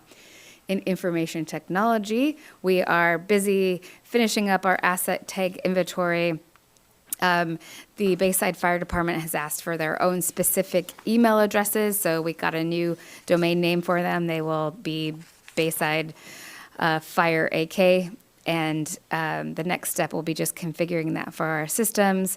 And they are continuing to work with our new electronic time clock software and our ongoing PACS migration. Additional to the packet is that essential air service information and the project manager or project office report. So last week I was told that the administrative official was told, are you going to read all of that? Which makes me wonder, would you prefer a manager report less frequently, like only at regular meetings, or do you want them to continue every week? Or I could read less. So I just want to make sure that we're meeting the information needs of what you'd prefer. Right. I love your manager's report, but I also respect the time. So I often will take the documents that I get handed out, and I will often reread them in the evenings or the following morning and formulate questions or responses or concerns that I might not necessarily garner from the dictation. So I think just a quick summary, highlight, 60, 90-second type thing is perfect for me. I am a debate champion who went to nationals in high school, so if I have to fit the information in 90 seconds, I'm on it. Assemblymember Smiley. I'm all in favor of the long form. I think we learn a lot from that. You bring your history with it, and you've kept up with these issues and everything, and I think it's really fantastic. And it is such a contrast to a former manager that is just unbelievably good. So I eat it up. I do have a question though. On the leachate treatment plant, we were promised that we would achieve some standard. And I take it we didn't achieve that standard, and we're now trying to get to that standard? We have taken care of the pump issue. You're talking about the quality, the water Yeah. quality.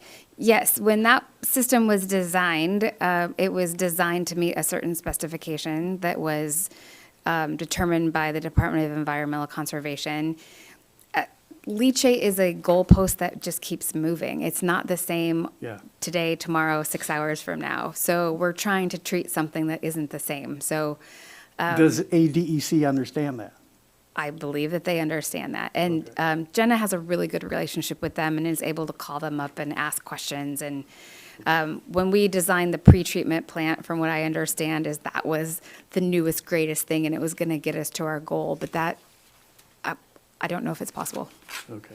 So the next we will try aeration, and after that we're going to try a new chemical injection, right? And so it's just, there's just more and more things that we can try to get the solids out before it hits the plant. There's Jenna has a lot of ideas. Those ideas are all very expensive, so we're doing the best we can.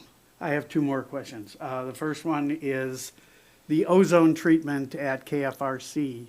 That's been on the books for a long time, and it still isn't implemented. Is that correct? That is correct. So we have been waiting for GSA to confirm if we could use the funds in the R&R in the enterprise fund for that system, and we just found out that we can use 75%.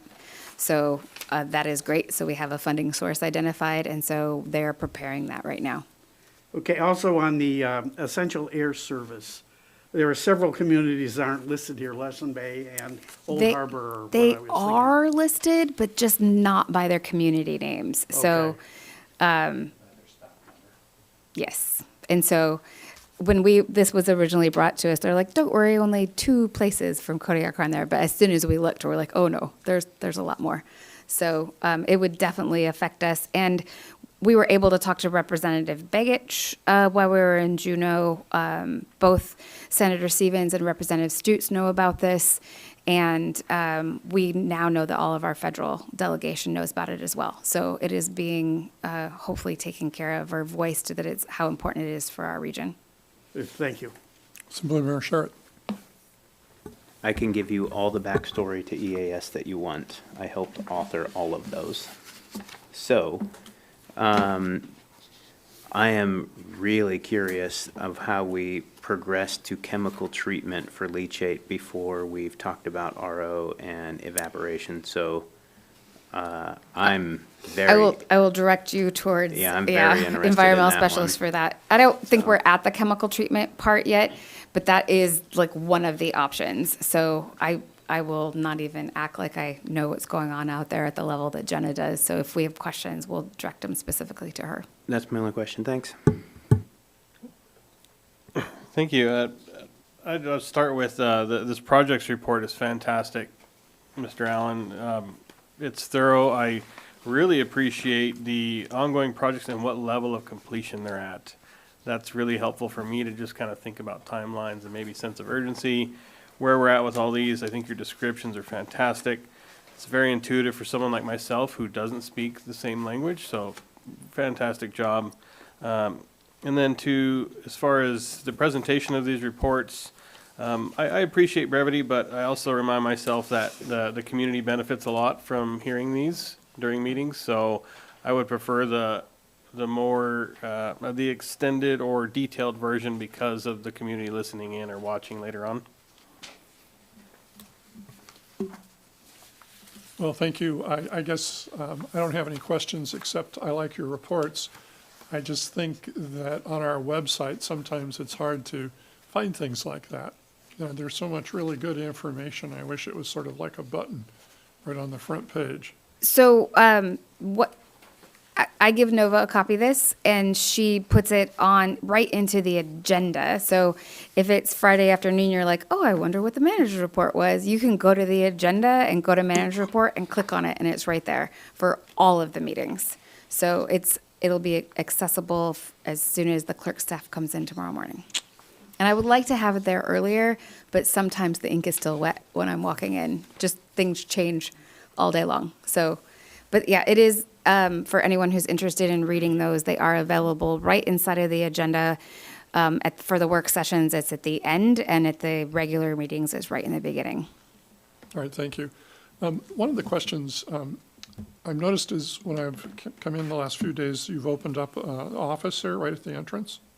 Is that the project manager's office? No, the project manager's office is actually located right across the hall from my office. I had 3 empty offices around me, so when we were talking about moving them into a place where they could, the project assistant and the project manager could collaborate better together, there was space right across from me. So, and I'm learning a lot by them being there, and so it's great. The office that you're noticing is in past years, assessing used that for appeals. So when people came in, we don't always like to talk about properties.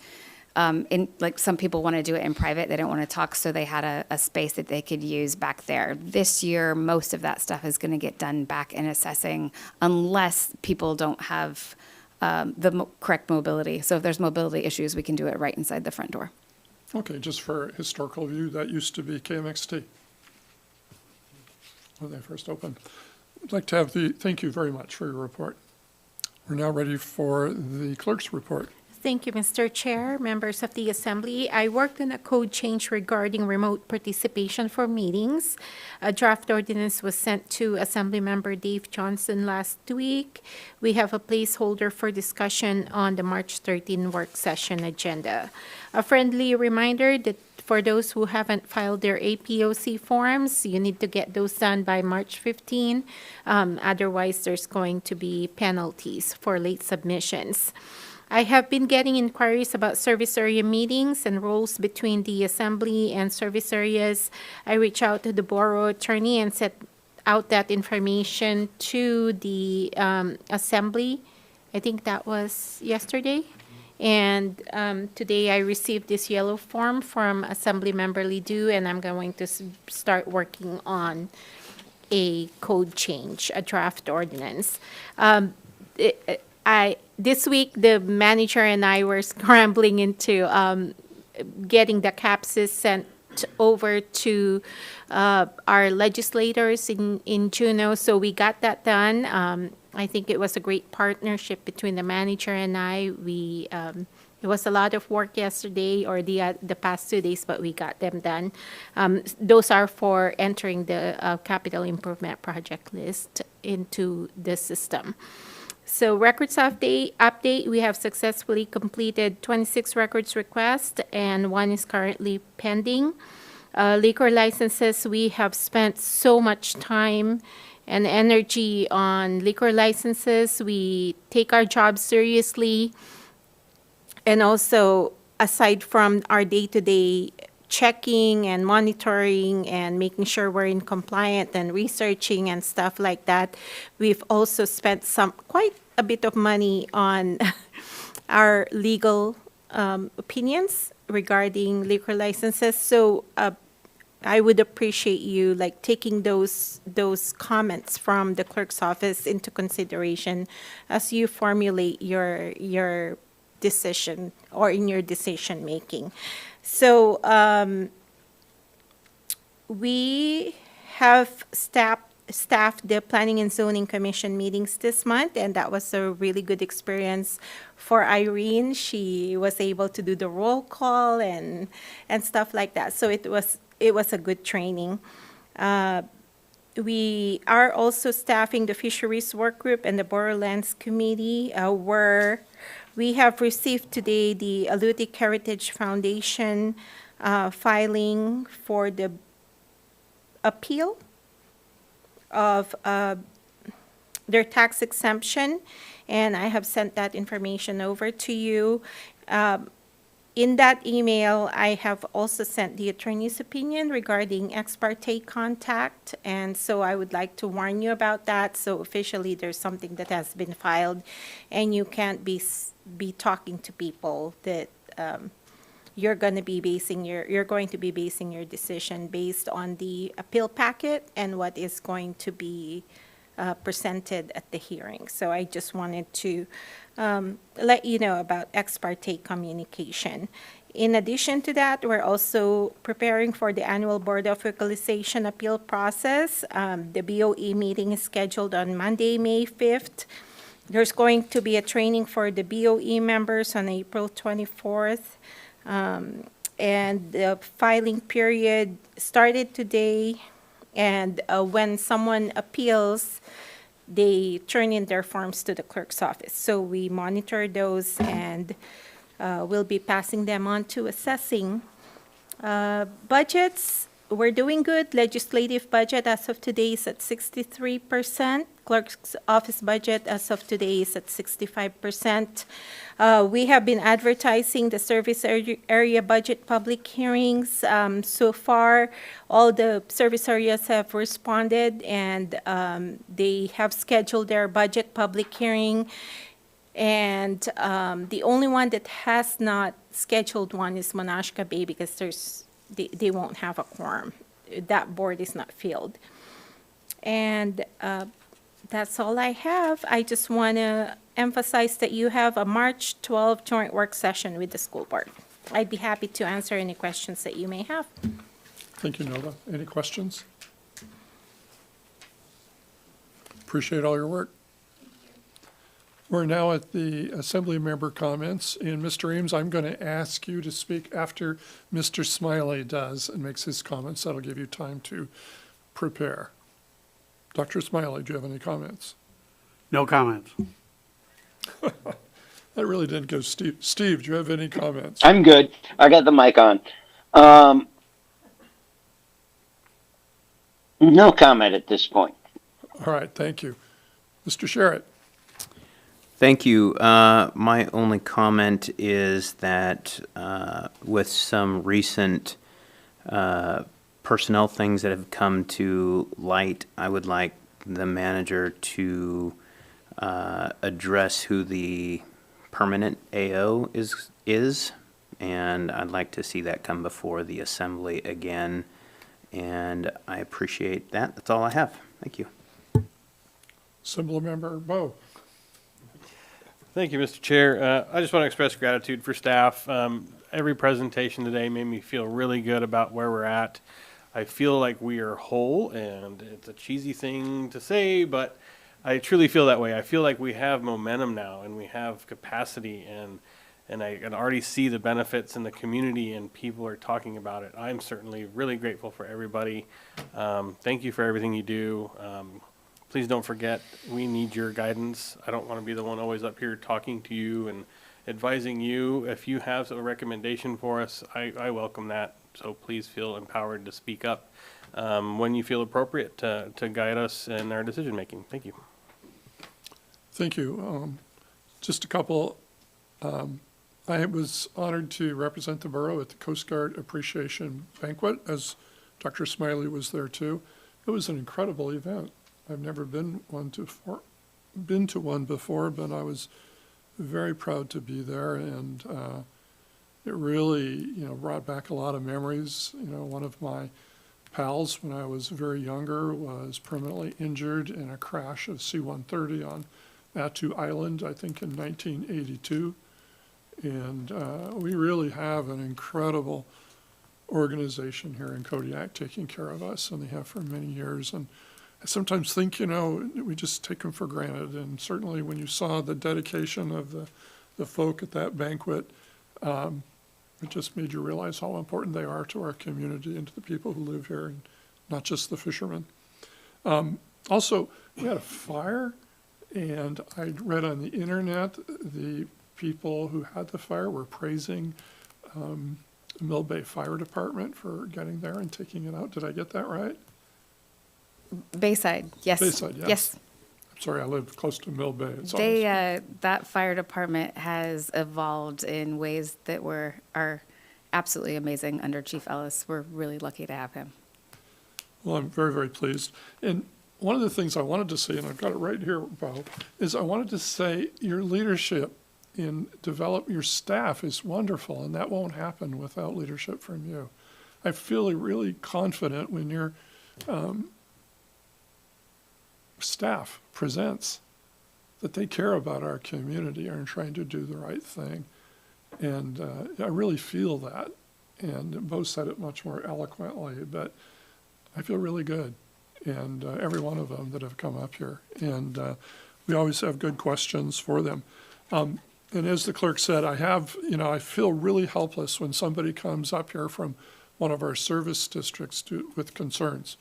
Because I want to say, I don't know what we can do. And their concerns are real, but they think that we can take care of that. And so I have submitted a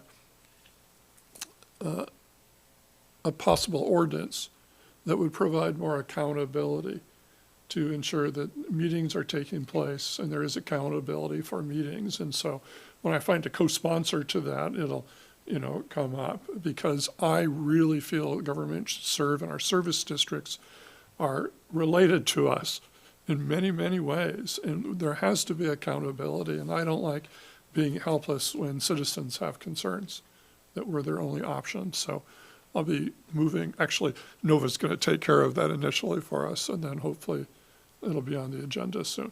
So I appreciate that. Okay, it brings us to mayor's comments. There are no mayor's comments tonight that I know of, so we are adjourned. Bye, Steve. Thank you. Thank you for setting it up. You're welcome. Have a nice evening. Yep, right. That's pretty good. I'm actually mourning, but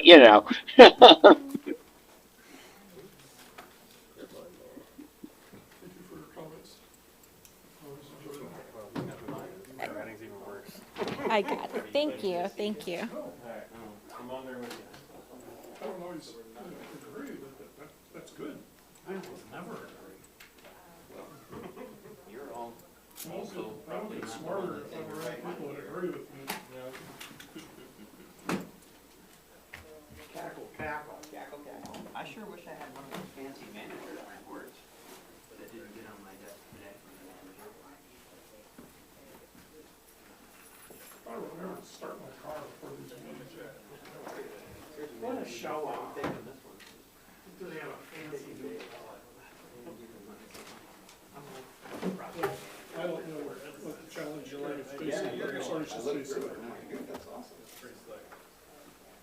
The challenge is that. Because I pull them up on Friday, because they're on hold. I don't know how she's capable of doing it.